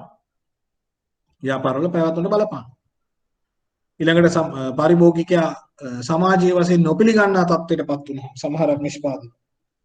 ඒවා වෙළඳපොළ තුළ බලපෑමට ලක් කරනවා. ඊළඟට සමාජ කණ්ඩායම් පීඩක කණ්ඩායම් වල අහිතකර බලපෑම් වලට ලක් වීම.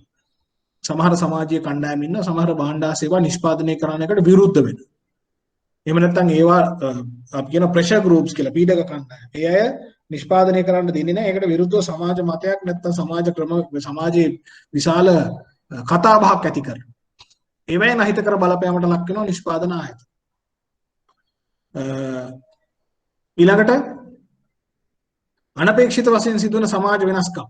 අනපේක්ෂිත වගේ. දැන් උදාහරණයක් ප්‍රචණ්ඩත්වය. ඔයගොල්ලන්ට මතක ඇති 2019 අප්‍රේල් මාසේ සිදුවෙච්ච ත්‍රස්තවාදී ප්‍රහාරය.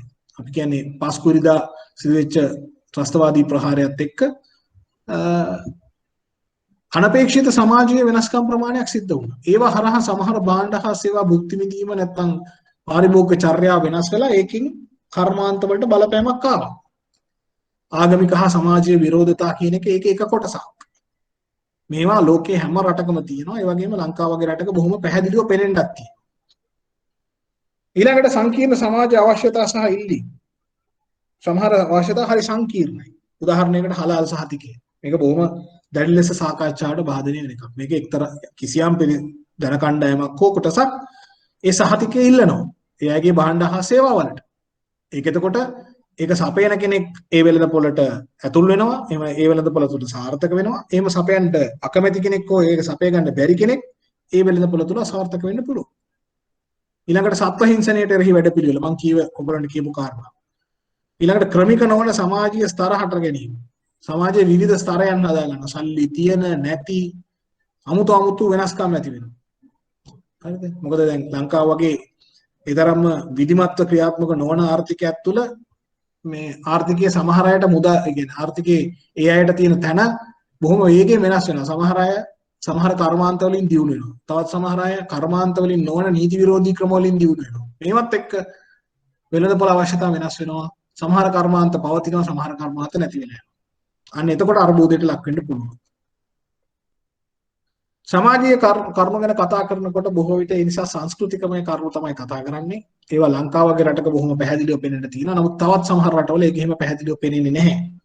උදාහරණයකට යුරෝපීය රටක වගේ ගත්තොත් ඒ රටවල පොදුවේ භාණ්ඩ හා සේවා භුක්ති විඳිනවා. සමාජීය සම්බන්ධ සාධක දැඩි ලෙස සලකා නොබැලෙන තත්ත්වය. සමහර රටක් එහෙම සමාජීය වශයෙන් කණ්ඩායම් වලට බෙදිලා නැහැ. බොහෝ විට එකම විදිහේ සමාජ කණ්ඩායමක් ඉන්නේ. ඒ නිසා අවශ්‍යතාව එකම විදිහයි.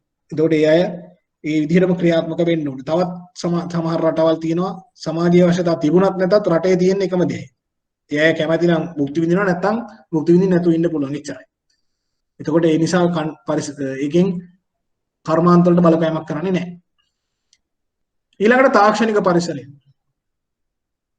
Technological environment. කොහොමද ටෙක්නොලොජි එක බිස්නස් පවතින්න හෝ නොපවතින්න හේතු වෙන්නේ?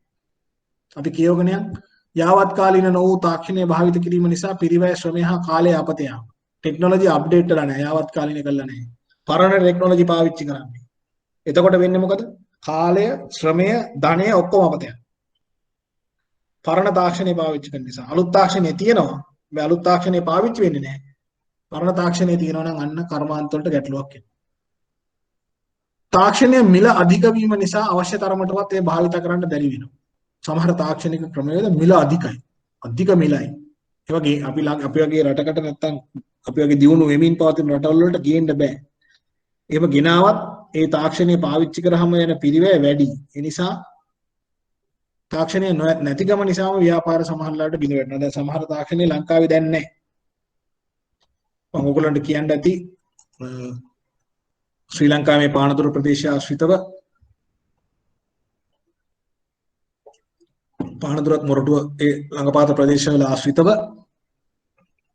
ගොඩනැගිලි වල ඉදිකිරීම් ද්‍රව්‍ය ඔය අපි ගොඩනැගිලි වලට නිවාස ඉදි කරනකොට ගන්න කුඩා කුඩා උපාංග සරණේරු අගුළු ඒ වගේ පොඩි පොඩි දේවල් නිෂ්පාදනය කරා ලංකාවේ ඇතුළෙම.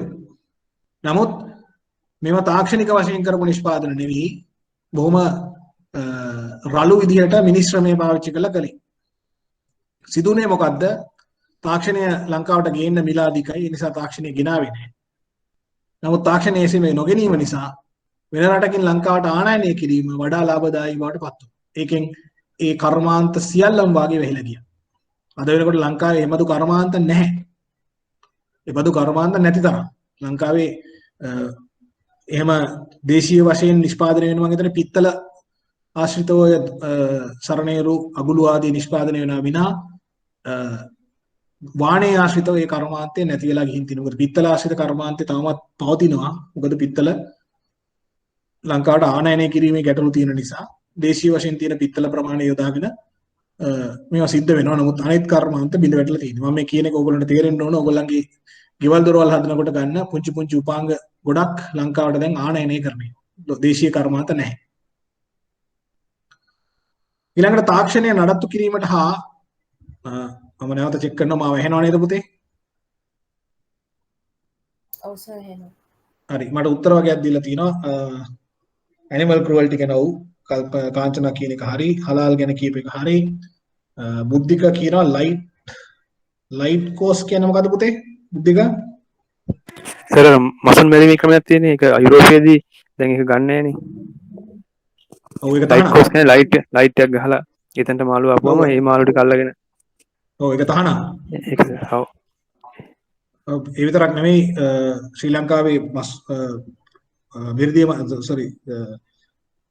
සාගර මත්ස්‍ය ව්‍යාපාරය නැත්තම් කරදිය මත්ස්‍ය කර්මාන්තය යුරෝපීය වෙළඳපොලේ දැඩි පිළිකුලට ලක් වෙලා නැත්තම් අවඥාවට ලක් වෙලා තියෙන්නේ. මොකද ඒක කිසිම පරිපාලනයකින් තොරව සිද්ධ වෙනවා. මේ කුඩා පරිමාණයේ නිෂ්පාදකයෝ හින්දා නෙවෙයි ඒක වෙලා තියෙන්නේ. මහා පරිමාණ මහා පරිමාණ දීවර කර්මාන්තයක් කරන අය ඉන්නවා. ඒ අය දේශීය වශයෙන් ඉන්න අයත් ඉන්නවා. දේශීය වශයෙන් කරන බව හඟවමින් විදේශීය අයත් එක්ක කරන අයත් ඉන්නවා. ඒ අය නිසා ඔයගොල්ලන්ට මතක ඇති එක්තරා අවස්ථාවක ශ්‍රී ලංකාවෙන් යුරෝපයට මත්ස්‍ය නිෂ්පාදන සම්පූර්ණයෙන්ම තහනම් කරා යුරෝපයට යන එක. ඒකට හේතුුනේත් ඔය වගේ අවභාවිතාවන්. අද වෙනකොට ඔය බුද්ධික කියනවා වගේ විවිධ සමහර මසුන් මැරීමේ ක්‍රමවේද නැත්නම් මත්ස්‍ය දිවර කර්මාන්තයට පාවිච්චි කරන ක්‍රමවේද පාවිච්චි කිරීම ලෝකේ බොහෝ රටවල් තහනම් කරලා තියෙනවා. ඒ නිසා ඒ වගේ අය ඒ වගේ බහන්න වෙලදී ගන්න නැහැ. ඒක හොඳ උදාහරණයක්. ඊළඟට තාක්ෂණය සම්බන්ධයෙන් තුන්වෙනි එක තාක්ෂණ නඩත්තු කිරීමට හා වෙනත් සේවා ලබා ගැනීමට ප්‍රමාණවත් යටිතල පහසුකම් ලංකාව වගේ රටවල් වල නැතිකම. තාක්ෂණයේ ගෙනාවත් නඩත්තු කරන්න මිනිස්සු නැහැ. ඊළඟට තාක්ෂණය භාවිත කිරීමට අවශ්‍ය වෙන ඍජු හා වක්‍ර පහසුකම් රට තුල නැහැ. තාක්ෂණය තියෙනවා නමුත් පාවිච්චි කරන්න ඕන පහසුකම් ලංකාව තුල නැහැ. සමහර ලාට ඒකට ඕන වෙනත් තාක්ෂණික සේවාවන් නැහැ. එහෙම නැත්නම් සංනිවේදන පහසුකම් නැහැ. මේ වගේ විවිධ වෙනත් ගැටලු වලට මුහුණ දෙනවා. ඊළඟට තාක්ෂණය භාවිත කිරීමට සමත් පුහුණු ශ්‍රමය රට තුළ නොමැතිකම මෙන්ම ශ්‍රමය පුහුණු කිරීමට අවශ්‍ය පහසුකම්ද රට තුළ නොමැතිකම. ලංකාව වගේ රටකට ඔක දැඩි ලෙස බලපානවා. මොකද ලංකාවට ටෙක්නොලොජි ගෙනෙන්න විදිහක් නැහැ. ගෙනාවට ලංකාව ඇතුලේ පුහුණු ශ්‍රමය නැහැ. ලංකාව ඇතුලේ ශ්‍රමය පුහුණු කරන එක විශාල වියදමක්. අද වෙනකොට ලංකාවේ ඇඟලුම් කර්මාන්තය ආරක්ෂා වෙලා තියෙන්නේ. ඒ කර්මාන්තයේ නියැලෙන අය නියැලෙන ව්‍යවසායකයෝ සේවකයන් පුහුණු කිරීම සම්බන්ධයෙන් විශාල වෙහෙයක් විශාල මහන්සියක් වෙන හින්දා එහෙම නැත්නම් ඇත්තටම ලංකාව තුළ ඒ සඳහා ප්‍රමාණවත් පුහුණු ශ්‍රමයක් නැහැ. වෙනත් බොහෝ කර්මාන්තවලදී මේ ගැටලුව තියෙනවා. කවුරු හරි පුතෙක් මට කියන්න ලංකාවේ පුහුණු ශ්‍රමය නැතිකම නිසා විදේශීය ශ්‍රමය මත යැපෙන කර්මාන්තයක් කියන්න බලන්න. තවමත් ලංකාව විදේශී ක්‍රමයක් මත ශ්‍රමය මත යැපෙන කර්මාන්තයක්.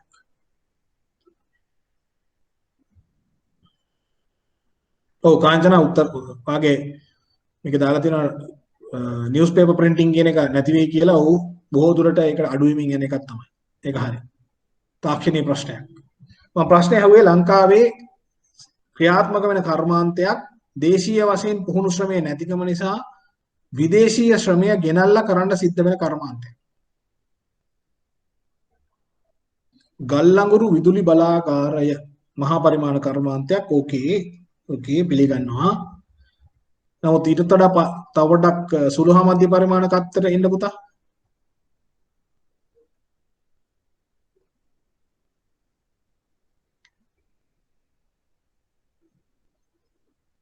නිෂ්පාදන කර්මාන්තයක් දේශීය ශ්‍රමය කාංචන රබර් වල නම් ලොකු ප්‍රශ්නයක් නැහැ පුතේ.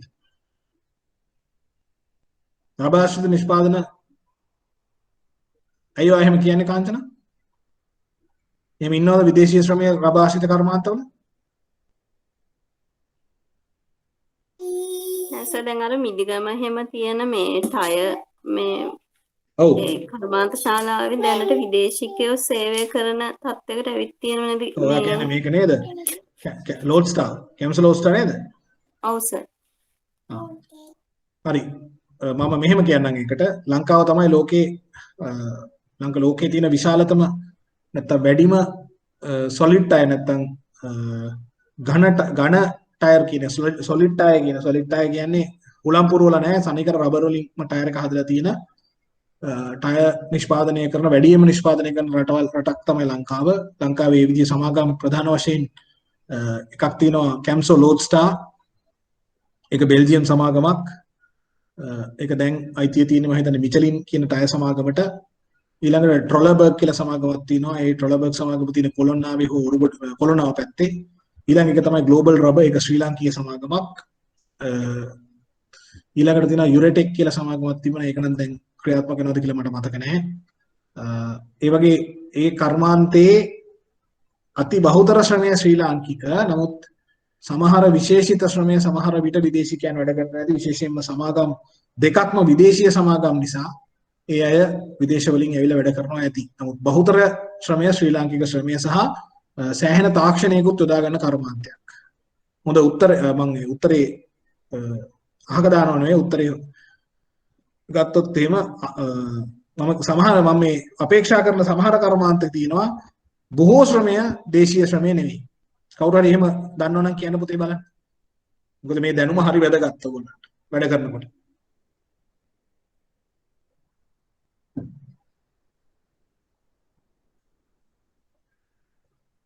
කර්මාන්තයට පාවිච්චි කරන බොහෝ ශ්‍රමය විදේශීය වශයෙන් ගෙන්න ගත්ත ශ්‍රමය.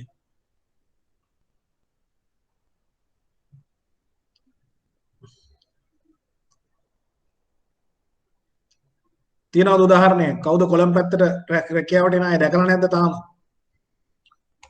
දැන් මේ දවස්වල නම් පොඩ්ඩක් දකින්න අඩු ඇති නමුත් හොඳට පේන්න තිබුණා පහුගිය කාලේ. ප්‍රසාද් ළඟට ආව උත්තරේ මොකද පුතේ? පෝට් සිටි. මොකද? පෝට් සිටි. පෝට් සිටිද? මට ඇහුන්නේ කවුද? නිලක්ෂී වාගේ උත්තරේ ඇහුන්නේ පුතා. ඔව් පොදුවේ පුතා පෝට් සිටි නෙමෙයි අත්‍තරම කාංචනා කියන උත්තරේ කන්ස්ට්‍රක්ෂන් නැත්තම් ඉදිකිරීම් කර්මාන්තේ. හයිවේ අදාළයි ඔව්. විශේෂයෙන්ම මහා පරිමාණ ගොඩනැගිලි ඉදි කිරීමේ ලංකාවේ ශ්‍රමය තිබුණත් විදේශීය ශ්‍රමය කියන තත්ත්වයක් තිබ්බා. විදේශීය ශ්‍රමය තිබුණා. මේකට හේතුව ලංකාවේ ශ්‍රමය පුහුණු ශ්‍රමය නැතිකමත් එක ප්‍රශ්නයක්. අනිත් දෙවෙනි කාරණාව ඊටත් වඩා අතර බරපතල කාරණාව ලංකාවේ ශ්‍රමය ඵලදායී නැතිකම. මොකද ඉදිකිරීම් කර්මාන්තයේ ඵලදායී ශ්‍රමය අතිශය වැදගත්. වැඩි කාල සීමාවක් සේවය කරන්න පුළුවන්, වැඩි ශ්‍රමයක් ලබා දෙන්න පුළුවන් අය තමයි සොයාගන්නේ. ඒ නිසා බොහෝ මහා පරිමාණ ඉදිකිරීම් අද වෙනකොට ලංකාවේ සිද්ධ වෙන්නේ එක්කෝ චීන ජාතිකයන් එහෙම නැත්නම් ඉන්දියානු ජාතිකයන් තමයි ඉන්නේ. ඉන්දියානුවන් ඉන්නේ. චීන අය සහ ඉන්දියානු අය. ඒක මම හිතන්නේ රැකියා ලක්ෂ 2ක් විතර දීලා තිනවා පිටස්තර රටවල් වල අයට රැකියා ලක්ෂ 2ක්. පමණ දීලා තිනවා කියන එක තමයි මගේ දැනුමත්භාවය. ඒක ඊටාම අවාසනාවන්ත තත්ත්වයක්. මොකද අපේ ශ්‍රමය පුහුණු කරලා නැහැ එක්කෝ එහෙම නැත්නම් ඒ අය අපේ ශ්‍රමය කම්මැලි. ඒ නිසා ශ්‍රී ලංකා CECB කියන්නේ construction engineering consultancy bureau. Chandana ඒකද? ඔව් සර් ඒක තමයි. ඔව් ඒගොල්ලොත්වත් සිද්ධ වෙලා තියෙන්නේ ඕක තමයි. ශ්‍රමය නැහැ. ඊට අමතරව ඔයගොල්ලෝ මතක තියාගන්න ලංකාවේ කර්මාන්තයක් තියෙනවා යකඩ උණු කිරීම සහ යකඩ ආශ්‍රිත කම්බි නිෂ්පාදනය කරන කර්මාන්ත ශාලා තියෙනවා. විශේෂයෙන්ම කවුරු හරි ඉන්නවා නම් ওই වත්තල හැඳල පැත්තේ වැඩ කර ජීවත් වෙන ඒගොල්ලෝ දැකලා ඇති ෆර්නස් කියලා කියන්නේ යකඩ උණු කිරීමේ කර්මාන්තය. ඒ කියන්නේ පරණ යකඩ සහ විනත් යකඩ කුට්ටි ගෙනල්ලා වානේ උණු කරලා වානේ කම්බි සහ විනත් නිෂ්පාදන කරන කර්මාන්ත තියෙනවා ලංකාවේ. මහා පරිමාණ කර්මාන්ත ශාලා කීපයක්ම තියෙනවා. ඒකින් වැඩි ප්‍රමාණයක් තියෙන වත්තල හැඳල ප්‍රදේශයේ ඔය තමයි යකඩ උණු කරන තැන් දැකලා ඇති ඔයගොල්ලෝ සමහර අය. ඒ කර්මාන්තයට ලංකාවේ පුහුණු ශ්‍රමය නැති තරම්. මොකද ලංකාවේ ශ්‍රමිකයන් හරිම අකමැති ඒ රැකියාවට. ඒකට තාක්ෂණය යොදාගෙන තියෙන්නේ ඉතා ඉහළ තාක්ෂණයක් නොවුනත් ඒ ශ්‍රමය නැතිකම නිසා ශ්‍රී ලංකාවට ශ්‍රමය ගෙනෙන්න වෙලා තියෙනවා ඉන්දියාවෙන්. බහුතරයක් ඉන්දියානු ජාතිකයෝ ඉන්නේ. ඉන්දියානුවන් ඉන්නේ. ඒ අය ඒ ශ්‍රමයට ඒකට ඒ රැකියාවට පුහුණු වෙච්ච අය. ඒ නිසා අපේ රටේ ඒ රැකියාව ප්‍රමාණය අහිමි වෙලා තියෙනවා. ඊළඟට තව එකක් තමයි රන් බහන් නිෂ්පාදනය. රත්රන් ආභරණ සහ රිදී ආභරණ නිෂ්පාදනය මහා පරිමාණ වශයෙන් මේ නිෂ්පාදන ගාර පවත්වාගෙන යන අය තාමත් පාවිච්චි කරන ඉන්දියානු ශ්‍රමය. ශ්‍රී ලාංකික ශ්‍රමය පවත්ින් තියෙනවා නමුත් අඩුයි. ඒකට හේතුව තමයි ඒකට පුහුණුව සහ කැපවීම නැතිකම. ඒ කර්මාන්තයේ නියැලෙන්න විශාල පරිශ්‍රමයක් යොදන්න ඕන, විශාල කාලයක් වැය කරන්න ඕනේ. ඒ සම්බන්ධව ලංකාවේ ශ්‍රමය ඒකට නොගැලපෙනවා හෝ අකමැතිකම නිසා ශ්‍රී ලංකාව තුලේ ශ්‍රමය පවතින්නේ නැහැ. මේ කර්මාන්ත දෙක මම දැකපු දෙකක්. ඒ ඇරෙන්න ඔයගොල්ලෝ දීපු උදාහරණවල ඉදිකිරීම් කර්මාන්තය ඊටාම නිවැරදි. එය අපිට විශාල රැකියා ප්‍රමාණයක් ලබා ගන්න පුළුවන්කම තියෙද්දි නොලැබී යන අවස්ථාවක්. සෑහෙන විදේශ විනිමයකුත් රට ඇතුළට ගන්න පුළුවන් අවස්ථාවක්. ඒක කොළඹ නගරය තුල සැරිසරන ඕන කෙනෙකුට පේනවා. මහා පරිමාණ ඉදිකිරීම් වල වැඩි වශයෙන්ම සේවය කරන්නේ විදේශිකයෝ. විදේශිකයෝ කියන්නේ බහුතරයක්ම චීන ජාතිකයන් සහ ඉන්දියානුවන්. මේක අපිට විතරක් නෙමෙයි සමහර රටවලට දැන් උදාහරණ මැද පෙරදිගත් වැඩි වශයෙන්ම සේවය කරන්නේ ඉන්දියානු ශ්‍රමය. අපි කතා කරමින් ඉතින් තාක්ෂණය කොහොමද කර්මාන්ත බිඳ වැටීමට බලපාන්නේ කියලා. ඊළඟට තාක්ෂණය භාවිත කිරීමට ඉදිරියට ක්‍රියාත්මක වන නීතිමය හා සමාජමය බාධාවන්. සමහර තාක්ෂණයට රටවල් තුල බාධාවන් තියෙනවා නීතියෙන්. ඒ වගේම සමහර ඒවා සමාජීය බාධා තියෙනවා. සමහර තාක්ෂණය පාවිච්චි කරනකොට සමාජයේ අකමැති. සමාජීය වශයෙන් ඒවට බලපෑම් එල්ල කරනවා. සමහර තාක්ෂණය ගේනවට කැමති නැහැ. මේ වගේ හේතු නිසා ව්‍යාපාර පවත්වාගෙන යන්න බැරි අවස්ථා තියෙනවා. ඊළඟට වැදගත්ම එක තමයි පස්වෙනි එක ස්වභාවික පරිසරය. මේක මතක තියාගන්න තාමත් ඔයගොල්ලන්ගේ විභාගයේදී වැඩි වශයෙන් පරීක්ෂාවට ලක් නොවුණු ක්ෂේත්‍රයක්. ස්වාභාවික පරිසරය සම්බන්ධව කර්මාන්තවල බලපෑම කොහොමද කියන එක ගැන. විශේෂයෙන්ම සස්ටේනබිලිටි නැත්නම් තිරසාර සංවර්ධනය කියන කාරණාව තවමත් ඔයගොල්ලන්ගේ විෂය නිර්දේශය ඇතුලේ බොහොම පොඩ්ඩක් කතා කරලා තියෙනවා. තිරසාර සංවර්ධනය හැබැයි ඉදිරියේදී ප්‍රශ්න වලට එන්න තියෙන ඉඩකඩ හරිම වැඩි. මොකද ශ්‍රී ලංකාව තිරසාර සංවර්ධනය පිළිබඳ ඉතාමත්ම සවිස්තර ඉලක්ක තියෙන රටක්. තිරසාර සංවර්ධන ඉලක්ක ප්‍රමාණයක් තියෙනවා. මම මේ පන්තියේ පෙන්වුවද මට මතක නැහැ තිරසාර සංවර්ධන ඉලක්ක ප්‍රමාණය. පවුරු හරි කියන්න පුතේ පන්තියේදී පෙන්වුවද මම ඕගලන්ට තිරසාර සංවර්ධන ඉලක්ක කීයක් තියෙනවද මොනවද කියලා? මේ පන්තියේදී මම පෙන්වුවද? ඔව් ප්‍රසාද් 17ක් තියෙනවා. තිරසාර සංවර්ධන ඉලක්ක 17 මම පෙන්වුවද පන්තියේදී?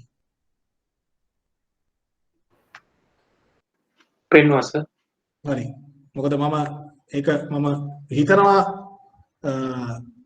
ඉදිරියේදී ඕගලන්ගේ විෂය නිර්දේශයට පවා ඇතුළත් වෙන්න තියෙන ඉඩ ගොඩාක් ඉඩකඩ තියෙන ශාස්ත්‍රයක්. මොකද බැංකුව සහ මූල්‍ය ආයතන අද වෙන විට මම හිතන්නේ බැඳී සිටිනවා තමන්ගේ ණය කර්මාන්තයේ සහ තමන්ගේ ණය ලබා දීම ආදී සියල්ලෙන්ම පරිසර හානිය නැත්නම් ස්වභාවික පරිසරයට සිදුවන හානිය අවම කිරීමට බැඳී සිටිනවා.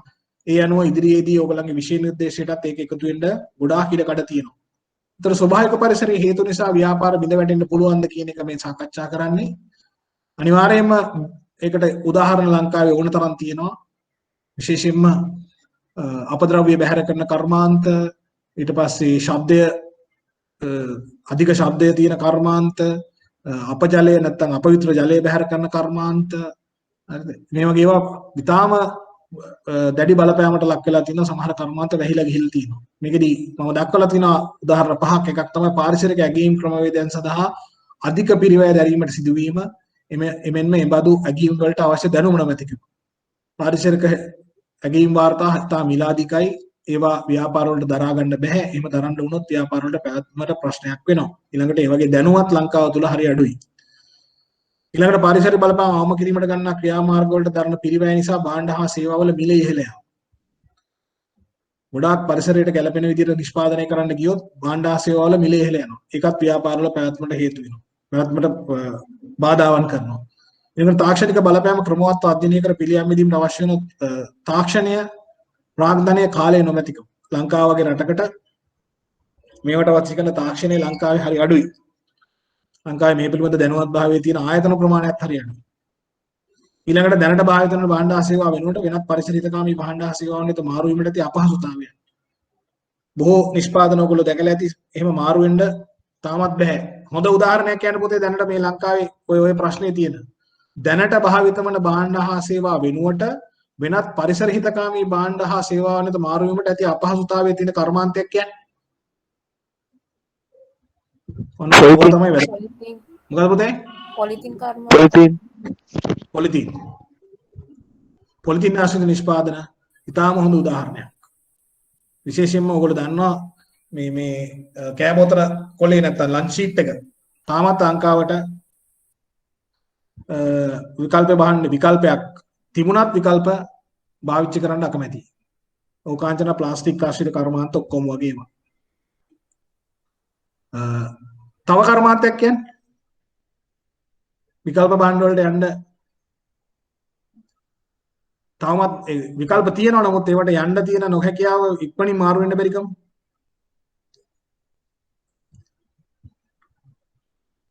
මම දන්නවා ප්ලාස්ටික් shopping bag ඊළඟට lunch sheet ඒවා අනිවාර්යයෙන්ම ඒවා හේතු තමයි.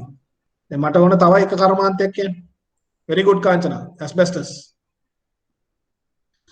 asbestos සෙවිලි තහඩු සහ වෙනත් නිෂ්පාදන. කවුරු හරි මට කියන්න asbestos නිෂ්පාදනය කරන්නේ කොහොමද කියලා?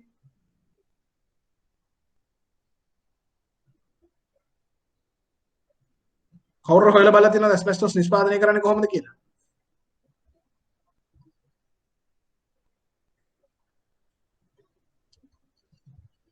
ශ්‍රී ලංකාවට වැඩිම asbestos නිෂ්පාදන ගෙන්නන්නේ කොහෙන්ද? asbestos ගෙන්නන්නේ කොහෙන්ද කියලා කවුරු හරි කියන්නද? very good ප්‍රසාද් ඉතාම හොඳයි very good. රෂ්‍යාව වලින් තමයි වැඩිපුරම ගෙන්නන්නේ. මේ asbestos වල තියෙනවා asbestos වර්ග කීපයක් තියෙනවා. නමුත් කොයි වර්ගය හොඳයිද කියලා කියන්න මමත් අතට මගේ දැනුමක් නැහැ. නමුත් asbestos නිෂ්පාදනය කරන්නේ ස්වභාවිකව asbestos කෙඳි මහ පොළොවෙන් ගන්නවා අරගෙන ඒවා නිශ්චිත ක්‍රියාවලියක් යටතේ අමුද්‍රව්‍යයක් විදිහට හරි ගස්සලා ඒවා තමයි ලංකාවට එන්නේ. ඊට පස්සේ ඒවා හරහා තමයි සිවිලි තහඩු, සිවිලිම් තහඩු, ආදී විවිධ නිෂ්පාදන වලට යොදා ගන්න. නමුත් මේක දීර්ඝකාලීනව විශාල සෞඛ්‍ය බලපෑමක් කරනවා කියන එක ලෝකය ඔප්පු කරලා තියෙනවා. කාට හරි මේ පිළිබඳව දරකින්න ඕන නම් ඕස්ට්‍රේලියාවේ එක්තරා ප්‍රදේශයක් මුළුමනින්ම පාහේ ජනතාව ජන ශූන්‍ය කරලා තියෙනවා. මොකද මේ ප්‍රදේශයේ බ්ලූ ඇස්බෙස්ටස් නැත්නම් නිල් ඇස්බෙස්ටස් කියන ඒ නිල් ඇස්බෙස්ටස් ගන්න අවශ්‍ය කරන කැනීම් කරපු ප්‍රදේශයක් අද වෙනකොට සම්පූර්ණයෙන්ම වහලා දාලා තියෙන්නේ ජන ජීවිතයට කිසිසේත්ම සුදුසු නැහැ කියලා ජීවත් වෙන්න බැහැ කියලා. විශාල ප්‍රදේශයක් මම නිවැරදි නම් ඒ ප්‍රදේශයේ සිට ඊට ළඟම ජනාවාසයට කිලෝමීටර් 500ක් විතර තියෙනවා. ඊටත් වැඩි මම හිතන්නේ. ඒ වගේ අතිවිශාල ප්‍රදේශයක් ඉවත් කරලා තියෙනවා. ඒ නිසා මේකත් පාරිසරික බලපෑම නිසා සිදුවෙච්ච දෙයක්. නමුත් ලංකාව තවමත් ඒකට මාරු වෙන්න බැරුව ඉන්නවා වෙනත් නිෂ්පාදනයකට. ලංකාව ඊට වඩා ඊටාම පරිසර හිතකාමී නිෂ්පාදන තියෙනවා විශේෂයෙන්ම වහල උළු ඊළඟට අමානුත ඔයගොල්ලෝ කියන අර තහඩු මොනවාද යකඩ තහඩු ඊළඟට කොම්පෝස්ට් පොහොර ඔව් පිළිගන්නවා. ඊටාම හොඳ උදාහරණයක් මෑත කාලයේදී කාබනික පොහොර වලට මාරු වෙන එක ඊටාම හොඳ උදාහරණයක්. දිල්ලුක්ෂිකා ඔව් ඊටාම හොඳ උදාහරණයක් ආයෙත් මොනවාද ಖನಿಜ තෙල් නැත්තම් ಖනිජ ඉන්ධන පාවිච්චි කරන එක වාහන වලට කාට හරි වාහන පිළිබඳ උනන්දුවක් දක්වන දරුවෙක් ඉන්නවා නම් රුවන් ඉලෙක්ට්‍රිකල් කාර්ස් ගැන උනන්දුවක් දක්වනවා නම් YouTube එකේ ඕනතරම් වීඩියෝස් තියෙනවා ගිහින් බලන්න පුළුවන්. තව අවුරුදු 10ක් ඇතුළත internal combustion engine කියන එක internal combustion engine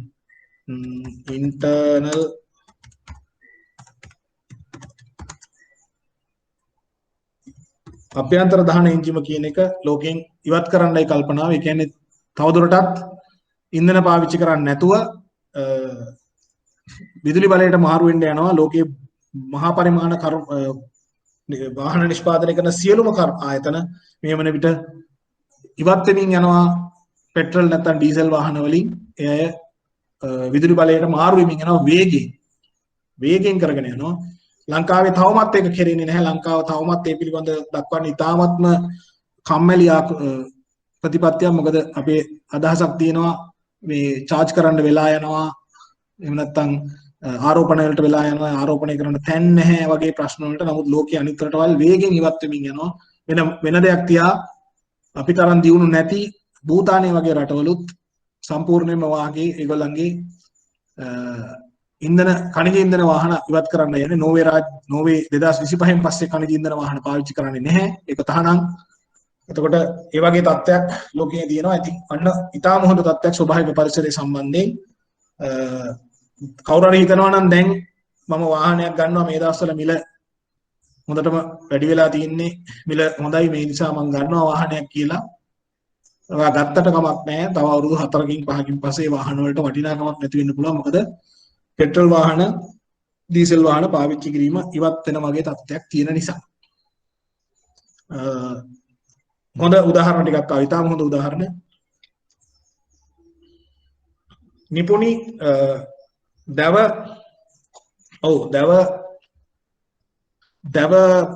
ගෘහ භාණ්ඩ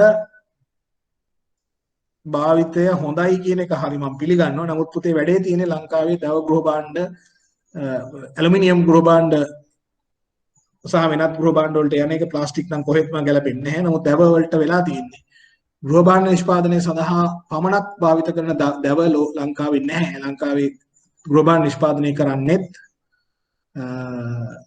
තමන්ගේ තියෙන අපේ රටේ තියෙන වනාන්තර ටික කපලා සුරංග කවුරු හරි අතීස්ව පුතේ සුරංග නේද? හරි. හොඳයි. හොඳ උදාහරණ ටිකක් ඉදිරිපත් වුණා පන්තියට. හොඳයි. ඊටම හොඳයි. ඊළඟට පාරිසරික හානි හා අගතින් නිසාවෙන් ව්‍යාපෘති සාමුලින්ම බිඳ වැටෙන තරම් ඉල්ලුම පහළ යාම. ලංකාවේ උදාහරණයක් කියන්න පාරිසරික හානියක් නිසා අගතියටපත් වෙච්ච ව්‍යාපෘති. පාරිසරික හානියකට නිසා අගතියටපත් වෙච්ච ව්‍යාපෘති කියන්න බලන්න. මොකද බිස්නස් එහෙම අයට ණය දීලා ලොකු ගැටලු වලට බැංකු එහෙම මැදි වෙලා තියෙනවා. මට කවුරුහරි උදාහරණයක් කියන්න. පන්තිය හොඳ උදාහරණ ඉදිරිපත් කරනවා. ප්‍රසාද් කොහෙද පුතේ ටය සමාගම?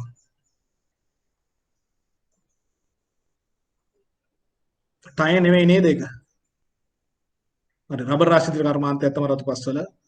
පෝල්ට්‍රි ෆාමින් ඔව් හොඳ උදාහරණයක්. විශේෂයෙන්ම පරිසරයට සිද්ධ වෙන හානිය, අපද්‍රව්‍ය බැහැර කිරීම, දුර්ගන්ධය වගේ දේවල් නිසා සමහර කුකුල් නිෂ්පාදන නැත්නම් කුකුල් මස් කර්මාන්ත නැත්නම් ඒ වගේ කර්මාන්ත බරපතල ප්‍රමාණයක් වැහිලා ගිහින් තියෙනවා මාවත් දැනුවත්. ඔව් තව කියන්න පුතේ හොඳ උදාහරණ. මෙටල් කොරින් ඊටාම නිවැරදි කළුගල් ඉදිකිරීම කර්මාන්තය සඳහා කළුගල් කඩන තැන් අතරමඟ අතහැරලා දාන්න සිද්ධ වෙච්චා තියෙනවා. බැංකු වලින් ණය එහෙම අරගෙන පටන් ගත්ත ඒවා අපි දකිනවා. ඔව් ඉතා හොඳයි. තවත් උදාහරණ. අන්න ඒ වගේ හොඳ උදාහරණ පන්තියේ කතා වෙන එක හොඳයි. මොකද මේවා විභාගයේදී හරි වැදගත්. ඔයගොල්ලන්ගේ උදාහරණ ඉදිරිපත් කිරීම. ස්වභාවික හානි සහ අගති නිසා සහ මුලින්ම බිඳ වැටෙන නැත්නම් වසා දමන්න වෙච්ච කර්මාන්ත.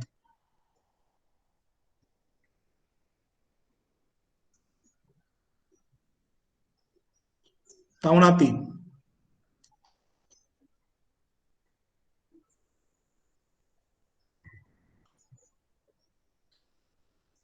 ලෝකයේ සමහර රටවල මස් පිණිස ගවයන් ඇති කිරීම නැත්නම් ගව පට්ටි පාලනය සීමා කරන්න උත්සාහ කරනවා. මොකද ලෝකයේ මේ වෙනකොට ලෝකයට වැඩිම හරිතාගාර වායු මුදා හරින්නේ වාණිජ මට්ටමින් කරන ගව පට්ටි වලින් කියන එක හොයාගෙන තියෙනවා. මොකද ගව පට්ටි පාලනයෙන් ඒ අය මීතේන් වායුව නිෂ්පාදනය වෙනවා. එම මීතේන් වායුව විශාල බලපෑමක් කරනවා කියලා වායු ගෝලයේ දූෂණය වීමට. ඒක සමහර රටවල දැනටමත් තීන්දුව කරලා අවසන්. සමහර රටවල මේ පැත්තට කටයුතු කරගෙන යනවා. ඒ නිසා මේ ස්වභාවික පරිසරය කියන එක අතිශයින් වැදගත් වෙයි ඉදිරියේදී ලංකාව වගේ රටකට. ඊළඟට නීති පරිසරය නැත්නම් ලීගල් එන්වයරන්මන්ට් කියන එක කොහොමද ව්‍යාපාරවල පැවැත්මට අහිතකර ලෙස බලපාන්නේ? ව්‍යාපෘති වල ක්‍රමික වර්ධනයට හා පැවැත්මට අහිතකර ලෙස බලපාන නීති හා රෙගුලාසි. හිටි ගමන් රටේ නීති තියෙනවා ව්‍යාපෘති වල පැවැත්මට අහිතකර ලෙස බලපාන. සමහර නීති ව්‍යාපාරවල පැවැත්මට උදව් කරන්නේ නැහැ. ව්‍යාපාර වල බිඳ වැටීමට තමයි හේතු වෙන්නේ. ඊළඟට පවතින නීති හා රෙගුලාසි වල සිදුවන අනපේක්ෂිත වෙනස්කම් හා එම වෙනස්කම් වලට වේගයෙන් අනුගත වීමට ව්‍යාපෘති වලට ඇති නොහැකියාව. දැන් උදාහරණයකට කාබනික පොහොර රසායනික පොහොර වෙනුවට කාබනික පොහොර පිළිබඳ ගෙනාපු නීතිම රෙගුලාසියේ හින්දා දැන් අද වෙනකොට ඔයගොල්ලෝ සමහරට ප්‍රවෘත්ති වල දකිනවා විවිධ කතා බහට ලක් වෙනවා ඇති වෙලා තියෙන ව්‍යාපෘති වල බිඳ වැටීම. හරි මේක සෑහෙන බරපතල මේ වගේ බරපතල කර්මාන්ත බිඳ වැටීම් රට පුරාම අපේ රටේ දකින්න හම්බ වෙනවා නීති රීති වල වෙනස්කම් නිසා. කල්ලිකුත්තු හෝ ප්‍රායෝගික නොවන නීති හා රෙගුලාසි වෙනස් කර ඒවා ව්‍යාපෘති වලට සාධාරණ ලෙස ක්‍රියාත්මක කිරීමට විධිමත් ක්‍රමවේදයක් නැහැ.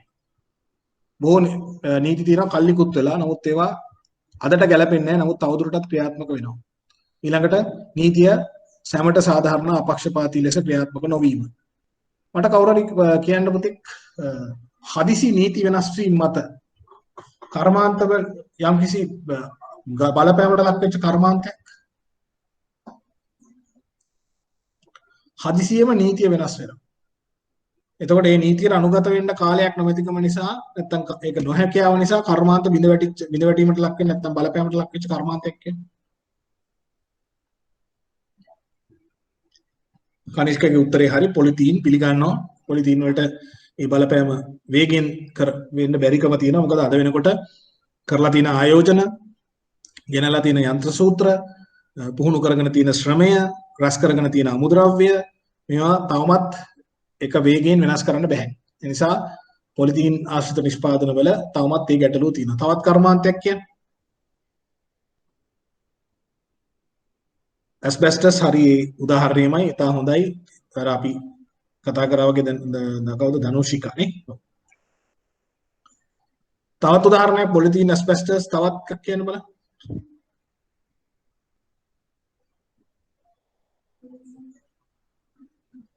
ෆර්ටිලයිසර් හරි එකත් පිළිගන්නවා.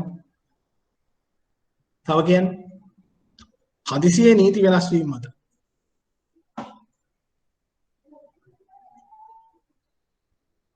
සමහර කර්මාන්ත වලට දරා ගන්න බැරි විදිහට වෙනස් වෙනවා. එකපාරටම pesticides ඔව් කෘෂි රසායන ද්‍රව්‍ය කෘමිනාශක වල්නාශක අඩුවීම ඔව් මොකද ග්ලයිෆොසේට් අඩංගු ඒවා තහනම් කරා ලංකාවේ ෆ්‍රෑම් කාංචනා වාට කියනවනේ පාම් ඔයිල්ද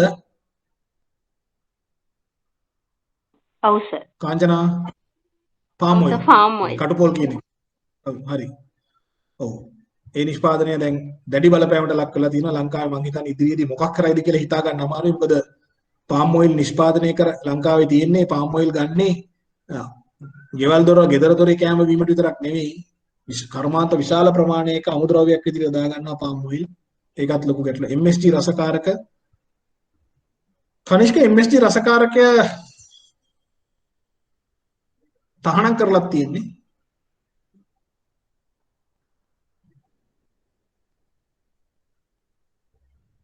කනිෂ්ක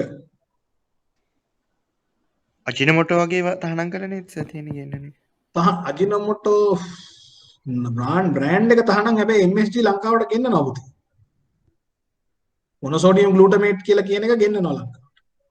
ඔයගොල්ලෝ කන හැම බිස්කට් එකේම තියෙනවා. ඔයගොල්ලෝ කන හැම චයිනීස් බත් එකේම තියෙනවා. අනිවාර්යෙන් තියෙනවා. බිස්කට් වල ඇති පදන් තියෙනවා. ඒක තමයි සමහර බිස්කට් කණ්ඩ ආස හිතනවා කියන්නේ.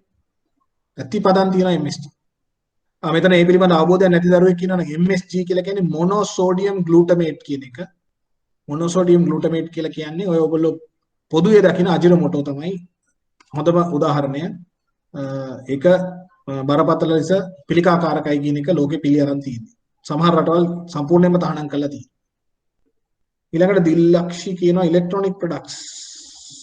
ඔව් දැන් ඉදිරියේදී මේ ප්‍රශ්නේ එන්න පුළුවන්. ඉලෙක්ට්‍රොනික ප්‍රොඩක්ට්ස් වලට ඉදිරියේදී මේ ප්‍රශ්නේ එන්න පුළුවන්. හොඳයි. හොඳ උදාහරණ ටිකක් කියවනවා. හොඳයි. දැන් මේ අපි දෙවනි ටියුට් එකේ පිටු 3යි ඔයගොල්ලන්ට බලා ගන්න තියෙන්නේ. ඒකේ කරුණු 6ක් යටතේ උදාහරණ වශයෙන් කතා කරා. මේක මතක තියාගන්නත් ලේසි. පෙස්ටල් කියන එක. එතකොට බාහිර පරිසරය සම්බන්ධව කතා කරන්න આવොත් අනිවාර්යයෙන්ම මෙන්න මේ අකුරු 6 ඇතුළතේ තියෙන කරුණු ටික එක එකට උදාහරණයක් දක්වමින් විභාගයේදී කරුණු ඉදිරිපත් කිරීම තමයි වැදගත් වෙන්නේ. ඒ නිසා තමයි මේ ටියුට් එක රචනා මාදිලියෙන් ලබා දෙන්නේ නැතුව කරුණු විදිහට ඔයගොල්ලන්ට ලබා දීලා තියෙන්නේ. නැත්නම් රචනා මාදිලියේ ටියුට් එකක් නිකන් ලොකු වචන ගොඩක් තුන්නොත් වෙන්නේ ඔයගොල්ලන්ට පොයින්ට් එකෙන් පොයින්ට් එක හොයාගන්න බැරි වෙනවා. ඒ නිසා ඒ කරුණු වෙන් කරලා අරගෙන මම මේ ටියුට් එක හරි ගස්සලා තියෙන්නේ මේ නිසා. හරි. ඔය පුතේ මේ වෙනකම් මොන හරි ප්‍රශ්න තියෙනවද? මේ වෙනකම් මොන හරි ප්‍රශ්න තියෙනවද? මොන හරි ප්‍රශ්නයක් තියෙනවා නම් ඉදිරිපත් කරන්න.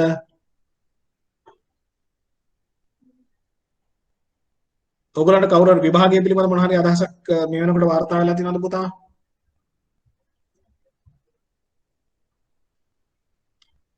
විභාගය පිළිබඳ කාලවකවානු හෝ කිසියම් දෙයක් පිළිබඳ දැනුම් දීලා තියෙනවද? කවුරු මට උත්තරයක් කියන්න අශේන් කනිෂ්ක බුද්ධික මේ නම් තියෙන දරුවෝ කවුරු හරි ඔක්ටෝබර් තියන්න තිබ්බ එක නෑ කියලා තියෙනවා සර්. තාම හැබැයි දිනයක් තීරණය කරලා නෑ. ගොඩක් දුරට නොවැම්බර් මාසෙ තියෙයි කියලා කියන්නේ සර්. තාම තීරණය කරලා නෑලු දිනයක්.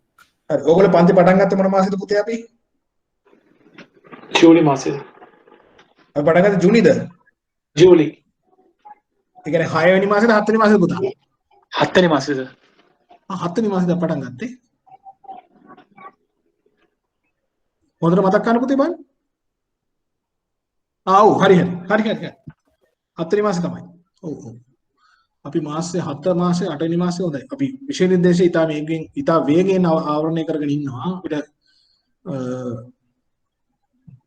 අපිට විෂය නිර්දේශය ආවරණය කිරීමේ ලොකු ගැටලුවක් මතුවේ කියලා මම හිතන්නේ. අපි ඉක්මනට වැඩ කරගෙන යනවා. හොඳයි. හොඳ තත්ත්වයක ඉන්නේ අපි. හොඳයි. එහෙමනම් අපි මම ඔයගොල්ලන්ට එවපු අනිත් තව ටියුට් එකක් පිළිබඳව අපි අවධානය යොමු කරන්නයි හදන්නේ. ඉක්මනට ඒකත් සාකච්ඡා කරමු. මේ කරුණු ටික අපි සාකච්ඡා කරන්න ඕන පන්තියේදී. ඒ නිසා තමයි මේවා ඉදිරිපත් කරන්නේ. මොකද ඉදිරියේදී ඔයගොල්ලන්ට විභාගයේදී මේ කරුණු වලින් යම් ප්‍රමාණයක් නම් මේවර ඉදිරිපත් වෙන්න තියෙන ඉඩකඩ බොහෝ වැඩි. ඒක නිසා මම මේවා සාකච්ඡා කරන්නේ. අර්බුදයට ලක් වූ හෝ ගිලන් වූ ව්‍යාපෘති පෙන්눔 කරන ලක්ෂණ කියන එක පේනවද පුතා? පේනවා. මේ ටියුට් එක පේනවා. රයිට්. ටියුට් එක අතේ තියෙනවා නම් මම හිතන්නේ කොලයක් විදිහට නැතුව ඇති. නමුත් නෝට් එකක් විදිහට ලියා ගන්න දරුවෝ ලියා ගන්න ඕන. මේකටම සමානයි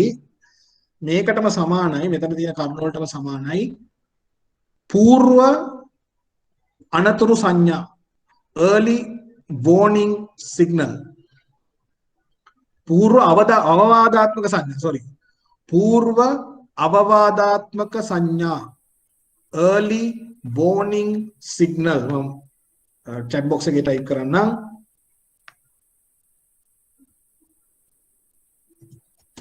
early warning signals නැත්නම් EWS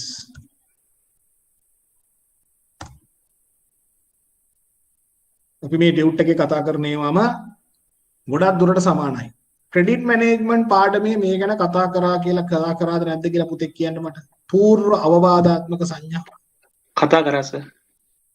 මොන පාර්ශවෙන්ද කියන්නේ කන මොන ජංගම ගිනුම් වල දක්නට ලැබෙන ඒවා ඒ වගේ වද කතා කරේ? ඔව් සර්. ජංගම ගිනුමේ ශේෂය දිගින් දිගටම අයිරාශේෂය ඔව් සර්. ගිනුම් ඉතුරු ගිනුම් ණය ගිනුම් ඔක්කොම කතා කරා සර්. right very good. එහෙනම් ක්‍රෙඩිට් ඔපරේෂන්ස් කියන සබ්ජෙක්ට් එක කරපු දරුවන්ට මේක අලුත් සමහර කරුණු අලුත් ඇති සමහර කරුණු අලුත් නොවෙන්න පුළුවන්. කෙසේ වෙතත් අපි ටියුට් එක සාකච්ඡා කරනවා මෙතෙන්දී අපේ අවධානය යොමු වෙන්නේ ව්‍යාපෘතිය අර්බුදයට ලක් වූ බවට පෙන්වන ලක්ෂණ ඒවා සමහර ඒවා పూర్ව අවවාදාත්මක සංඥා ලෙසද දැකිය හැකි. పూర్ව අවවාදාත්මක සංඥා කියලා කියන්නේ යම්කිසි ණයකරුවෙකු නැත්නම් ගනුදෙනුකරුවෙකු අක්‍රමික ණයක් දක්වා නැත්නම් ණය ආපස් ණය හිඟ තියෙන තත්ත්වෙට ණය ගෙවා නොගෙවීමටපත් වෙන්න කලින් අපිට අවවාදාත්මක සංඥාව නිකුත් කරනවාද ඔහුගේ යම් යම් වෙනස්කම් පේන්න තියෙනවාද මුල සිටම අපිට අඳුරගන්න ණය හිඟ තත්ත්වයට යන්නට කලින් ඒකයි పూర్ව අවවාදාත්මක සංඥා කියලා කියන්නේ. දැන් මේක ඉස්සර නම් අපි බැංකුවල මේවා මේවා හොයා ගන්නවා ගිහිල්ලා ගිණුම් දිහා බලලා. නමුත් අද වෙනකොට ඉතාම දියුණු තාක්ෂණය යටතේ සෑම බැංකුවකම පහේ පරිගණක පද්ධති තියෙනවා. ඒ පරිගණක පද්ධති වල තොරතුරු ඒකරාශී කරගෙන ඒවා විශ්ලේෂණය කරමින් పూర్ව අනතුරු සංඥා පරිගණක පද්ධතියක් මගින් කිසියම් software එකක් මගින් කිසියම් මෘදුකාංගයක් මගින් සොයා දෙන්න පුළුවන් එහෙම පොදුකාංග දැන් තියෙනවා. ඒවා දැන් මම දන්නවා සමහර බැංකුවල දැනටමත් ක්‍රියාත්මක වෙනවා. සමහර බැංකු දැන්ට ක්‍රියාත්මක කරන්න යනවා.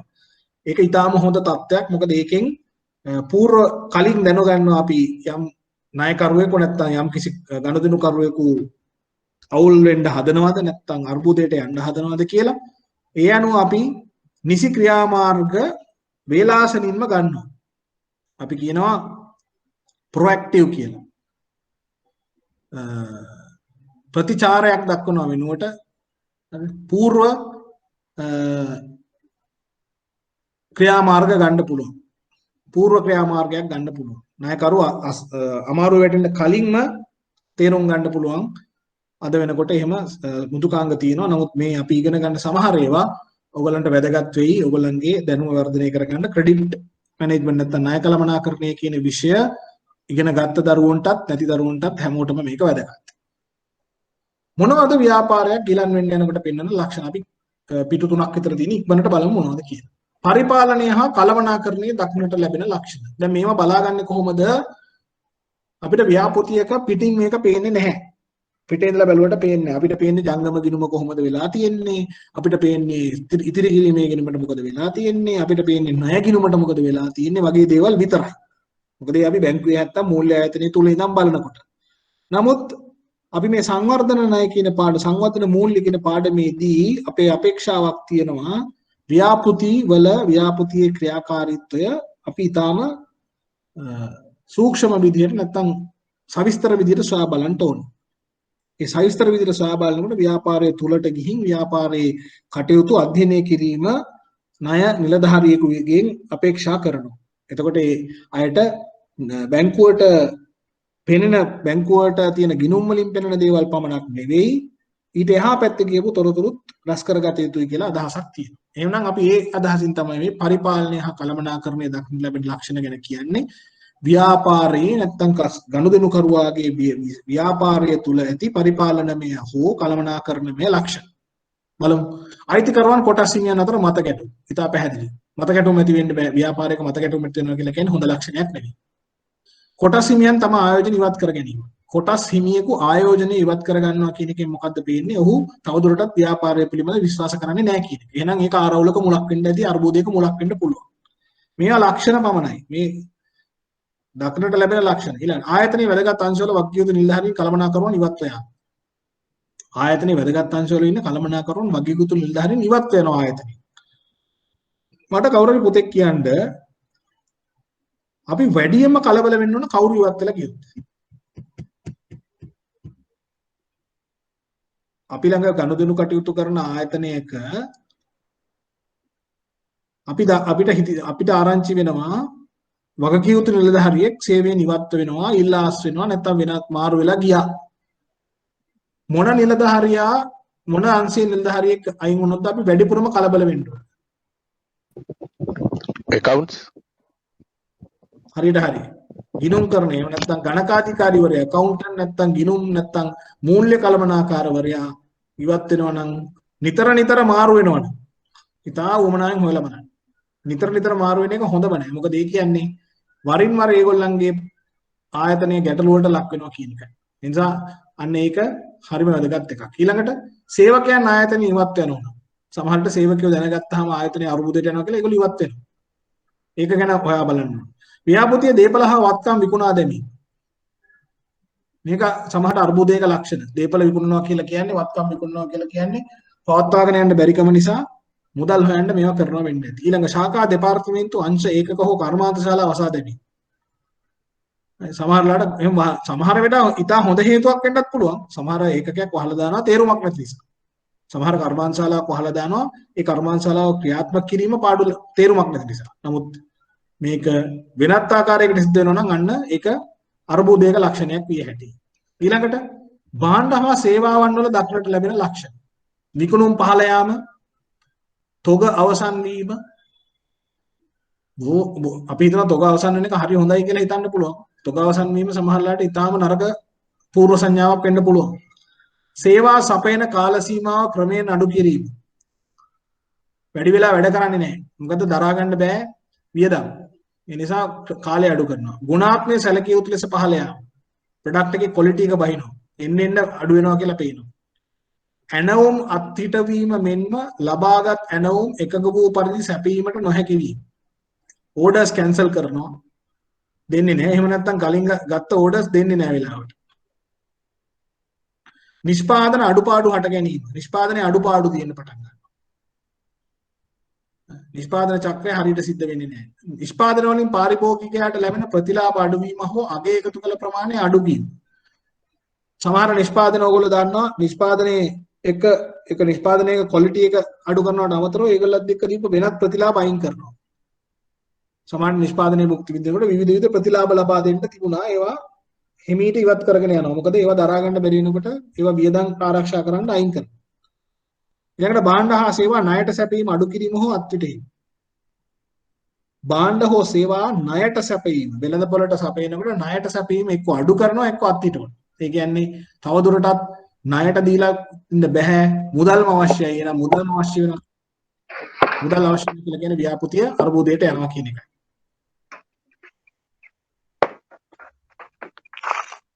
ප්‍රසාද් මොකක්ද ප්‍රශ්නයක් අහනවද පුතා? ප්‍රසාද්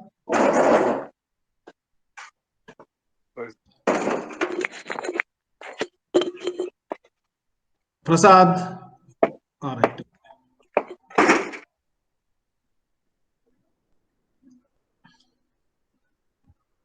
හරි. ඊළඟට බැංකු හා ණය දෙන ආයතන වලට දක්වන ලැබෙන ලක්ෂණ අන්න පූර්වාදාතන ලක්ෂණ ප්‍රමාණයක් මම කියනවා. දැන් පූර්ව අවවාදාත්මක ලක්ෂණ ඉස්සෙල්ලත් සාකච්ඡා කරා. හැබැයි ඊට අමතරව කරුණුත් මම මේ සාකච්ඡා කරමින් යනවා. ඒ අතරට දැන් ඔන්න තව ටිකක් වැඩිපුර දේවල් කියනවා. පවතින ණය ආපසු ගෙවීමට දීර්ඝ කාලයක් ඉල්ලා සිටීම. ඒ තමයි මොකද කාරක ප්‍රාග්ධනය කළමනාකරණය කරගන්න බැරි නිසා ගෙවාගෙන යන ණය දික් කරන්න කියලා ඉල්ලනවා. ඒ කියන්නේ දැන් ගෙවන ඒවා ගෙවන්න අමාරුයි. හැබැයි පුතේ වරද්ද ගන්න එපා මේ අභීන වසංගත කාලයේදීත් සමහර වෙලාවට ඉල්ලනවා. ඒක ව්‍යාපාරයේ තුලින්ම මතුවෙන ලක්ෂණයකට වඩා මේ වෙළඳපොළ තුල තියෙන සම්පූර්ණ රටේ ආර්ථිකයේම තියෙන ප්‍රශ්නයක්. ඒ නිසා මේ දෙක අපි පටල ගන්න හොඳ නැහැ. සාමාන්‍ය ණය සීමාවන් ඉක්මවා යන පහසුකම් අපේක්ෂා කිරීම. විශේෂයෙන්ම ඕවර්ඩ්‍රාෆ්ට් එක. අයිරාව ණය අයිරාව. අර ණය අයිරාව කොහොමද පාවිච්චි වෙන්න ඕන? සල්ලි ගන්නවා නැවත පියවනවා නැවත ගන්නවා නැවත පියවනවා එහෙමනේ වෙන්න ඕන. නමුත් බොහෝ වෙලාවට ඔයගොල්ලෝ දකිනවා ණය අයිරා ගිණුම පොඩ්ඩක්වත් අඩු වෙන්නේ නැහැ. හැමදාම ණය අයිරාව එහෙම තියෙනවා. හරි. ඒක සීමාව ඉක්මවා ගිහින්ම ඉල්ලනවා අපි. ඊළඟට નિયમિત දිනයට කාලයට ණය ආපසු නොගෙවීම. සාමාන්‍ය ණය ගෙවන්න තියෙන දිනය 25 වෙනිදා නම් එහෙම නැත්නම් 10 වෙනිදා නම් ඒ දිනයට ගෙවන්නේ නැහැ ප්‍රමාද වෙනවා. ක්‍රමයෙන් ප්‍රමාද වෙනවා. දවස් ගණන් ප්‍රමාද වෙනවා. ඊළඟට නිශ්චිත කාල මට අමතක වෙන්න කලින් කවුරුරි පුතෙක් මට කියන්නේ ගිය සතියේ සාධනීය වෙනස්කමක් වුණා ශ්‍රී ලංකාවේ බැංකු ශාස්ත්‍රයට බලපාන රෙගුලාසි වල. කවුරුරි කියන්නේ මොකක්ද උනේ? ඇත්තටම ගිය සතියේ අතුලත සාධනීය වෙනස්කමක් බැංකුවට දැනුම් දුන්නා ශ්‍රී ලංකා මහ බැංකුවේ. මොකක්ද ඒ?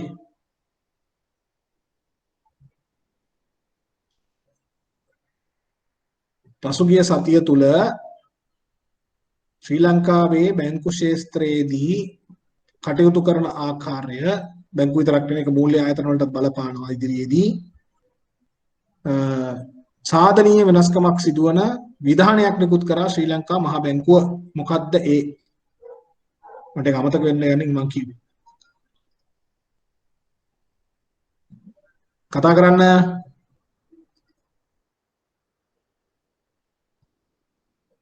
දැකලා නැද්ද? දැක්කේම නැද්ද ඒ කියන්නේ? එහෙම එකක් බැංකුවෙන් එව්වේ නැද්ද ඔයගොල්ලන්ට? කො කතා කරන්නව පුතේ? කවුරුත්ම දැක්කේ නැද්ද?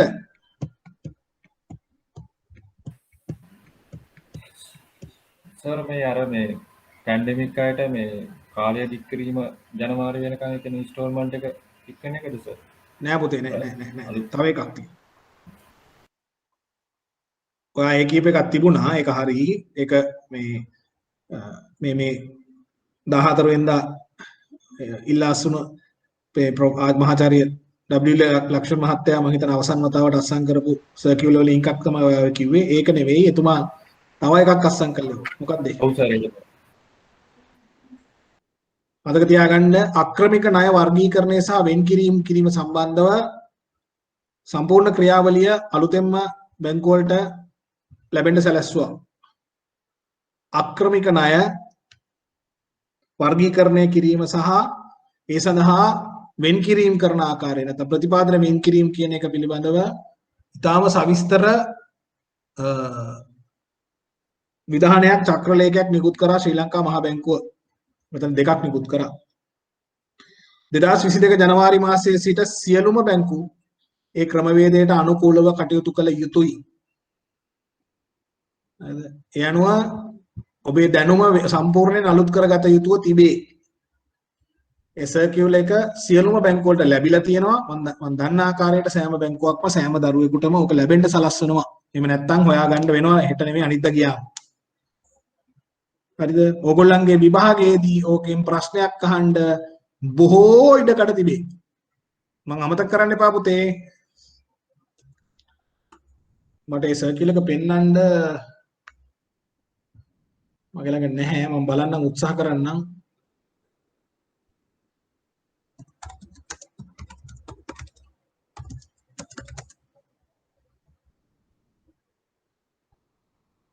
මම උත්සාහ කරනවා ඒ ශ්‍රී ලංකා මහ බැංකුවේ විධානය ඔයගොල්ලන්ට හොයලා දෙන්න.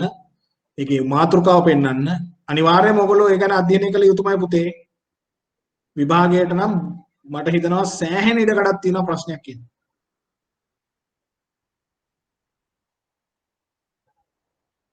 මම මේ අන්තර්ජාලයේ තියෙනවද කියලා බලන්නයි හදන්නේ. කවුරුද පුතේ ඒක දැක්කද? කවුරු දරුවෙක් ඒක දැක්කද?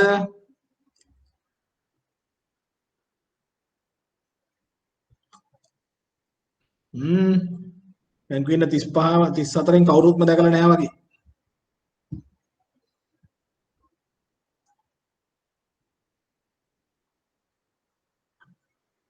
මේ තියෙන පුතා මම අන්තර්ජාල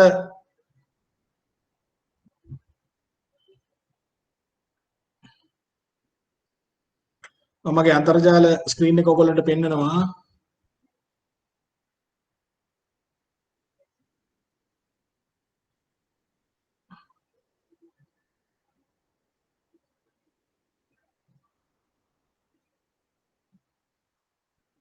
මේ අන්තර්ජාල තිරේ පේනවා ශ්‍රී ලංකා මහ බැංකුවේ වෙබ් අඩවිය පුතේ. ඔයගොල්ලන්ට පේනවද? පේනවා සර්. right. ඒකේ banking act direction number 13 of 2021 and 14 of 2021 හරියටම 14 වෙනිදා ඒ කියන්නේ පසුගිය මහ බැංකුව අධිපතිතුමාගේ නික්ම යාමන දවසේ තමයි එතුමා තමයි නිකුත් කළා තියෙන්නේ මේක. මම මේ අන්තර්ජාල තිරයට ගණ්ඩායි හදන්නේ. පේනවද මේක? මේක පේනවද? පේනවා සර්. right. මොකද්ද කියන්නේ classification, recognition and measurement of credit facilities of in licensed banks. සියලුම බැංකු වලට මේක නිකුත් කරලා තියෙන license bank බරපත්‍රලාභී සියලු බැංකු.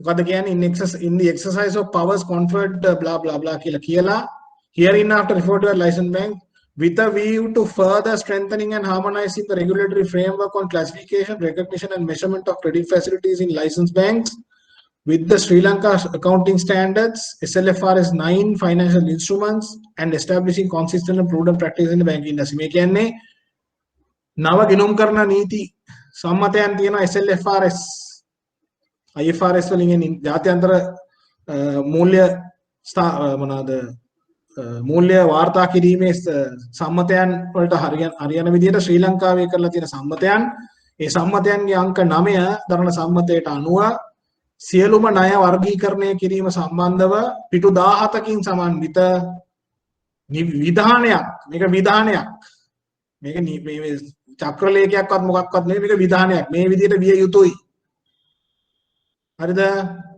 නිකුත් කරලා තියෙනවා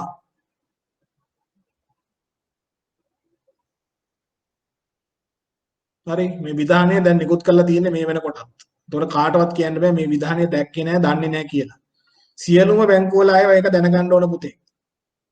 මූල්‍ය සමාගම් වල දරුවෝ ඉන්නෝ නම් මෙතන ඒ අය දැනගන්න ඕන. මොකද ඕගොල්ලන්ටත් මේක ඉදිරියට එන්න නියමිතයි. ඕගොල්ලෝ අර නිතර මේ ස්පෙෂල් මෙන්ෂන්, සබ්ස්ටෑන්ඩඩ්, ඩවුට්ෆුල් ලොස් මතකද? ඕගොල්ලන්ට කියනව නේද? අන්න ඒවා ඔක්කොම මේකෙන් අලුතෙන් සම්පූර්ණයෙන් අලුත් කරලා තියෙනවා. ඊට පස්සේ ඒකට 14 ගින සම්මතයක් තවත් සම්මතයක් නිකුත් කරලා තියෙනවා. මම අමතක වෙන්න කලින් කීවේ ඊළඟට තියෙන්නේ ණය නොවන වෙනත් වත්කම් මූල්‍ය වත්කම් කොහොමද වර්ගීකරණයට ලක් කරන්න කියලා. මම මේ අදාළ තැන හොයාගන්නයි හදන්නේ මේක 2022 ජනවාරි මාසයේ සිට අනිවාර්යෙන් ක්‍රියාත්මක විය යුතුයි. මේ තියෙන්නේ ඔයගොල්ලන්ට මේ තිරේ පේනවද බලන්න පුතේ effective date කියලා තියෙනවා these directions shall be in force in effect from 1 January 2022 පේනවද මේක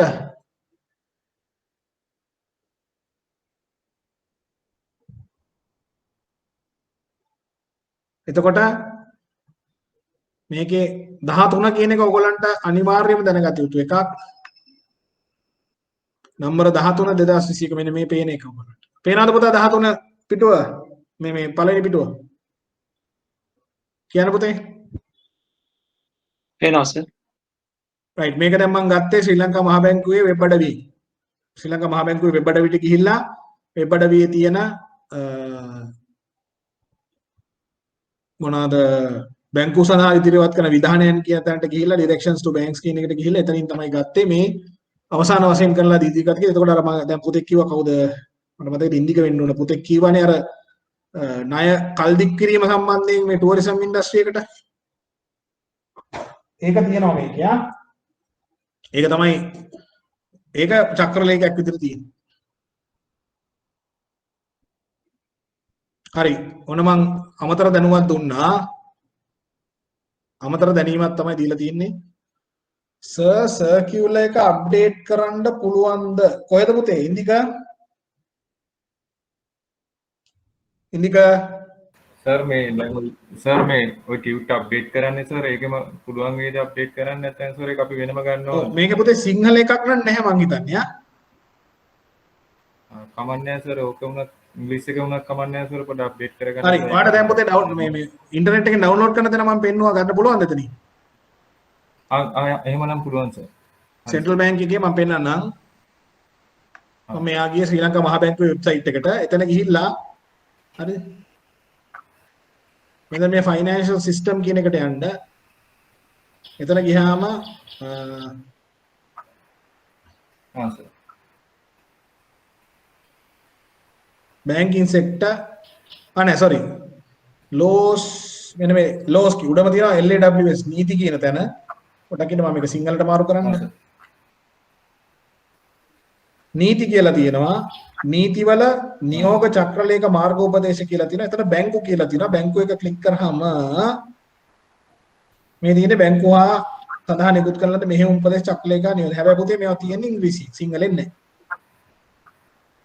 හරි මොකද මේ චක්‍රලේඛ නිකුත් කරන්න බැංකුව වලට නිසා මේවා සිංහලෙන් ඉදිරිපත් කරන්නේ නැහැ හරිනේ දැන් ඔන්න පැහැදිලි වෙන්න ඕන වැඩේ හරි සර් thank you sir හරි ඔය චක්‍රලේඛේ නම් මේ අනිවාර්යෙන් බලන්න පුතාලා දරුවෝ ඔක්කොම මොකද ඔයගොල්ලෝ ඉගෙන ගන්න අනිත් විෂයන්ටත් මේකේ බලපෑමක් තියෙනවා මේක මේ අපේ විෂයට විතරක් නෙමෙයි හොඳයි අපි අපේ ටියුට් එකේ ඊතුරු කාරණා ටික පුළුවන් තරම් අපි අද අවසන් කරමු බලන්න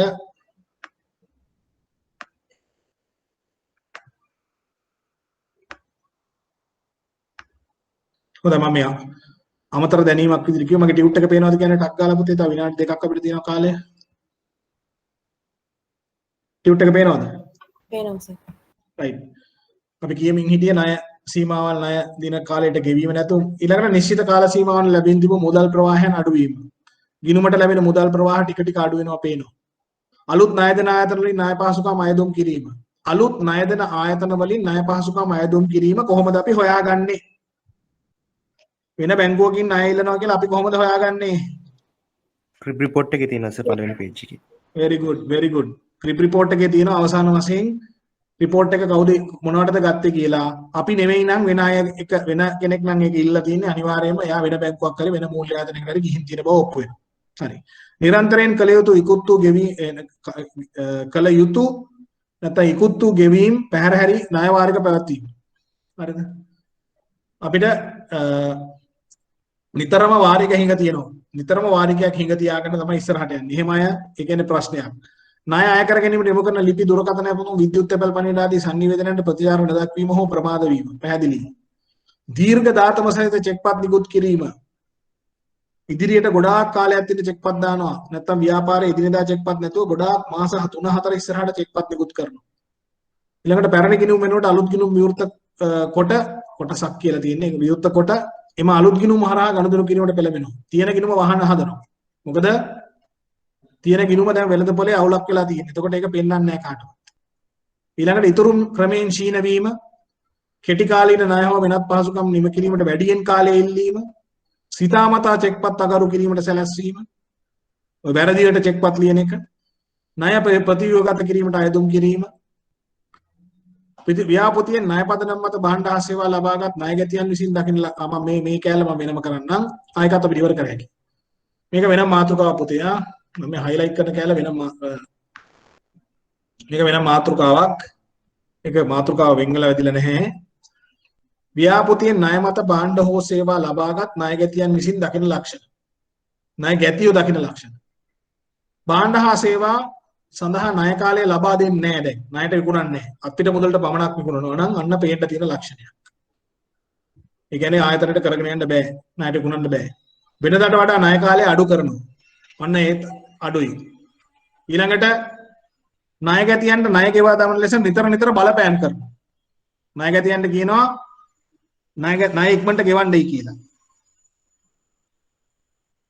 ඊළඟට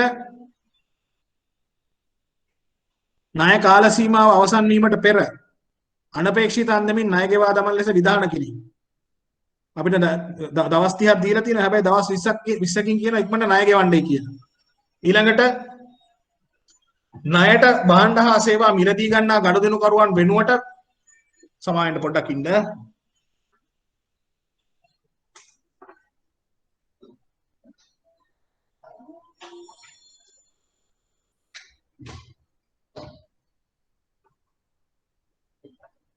ණයට භාණ්ඩ සේවා මිලදී ගන්නා වෙනත් ගනුදෙනුකරුවන් වෙත ණය භාණ්ඩ විකුණනවා.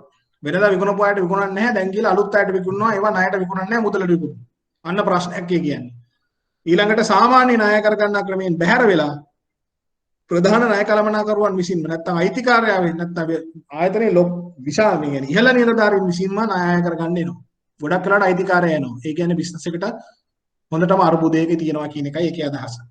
මෙන්න මේ දෙවෙනි ටියුට් එක මේ අපි දැන් මේ කතා කරපු ටියුට් එක పూర్ව අවවාදාත්මක සංඥාවලට සාපේක්ෂව දකින්න ඕන එකක්. ඊට පස්සේ පුතේ තව තියෙනවා අපේ තව ඉතුරු වෙච්ච ටියුට් එකක් තියෙනවා. ඒකේ තියෙන්නේ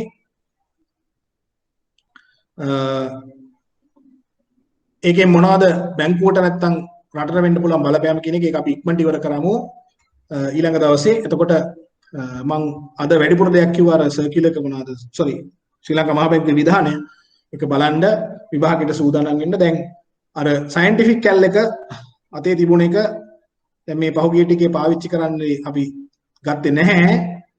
අපි තව සතියකින් විතර ආපහු එක පාවිච්චියට ගන්න බලාපොරොත්තු වෙනවා. ඒ නිසා පන්ති මිස් කරන්න එපා.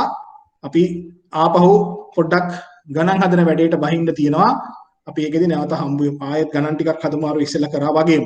ඉස්සර කළා විදිහටම අපි පන්තියේ ගණන් හදමු. හොඳයි.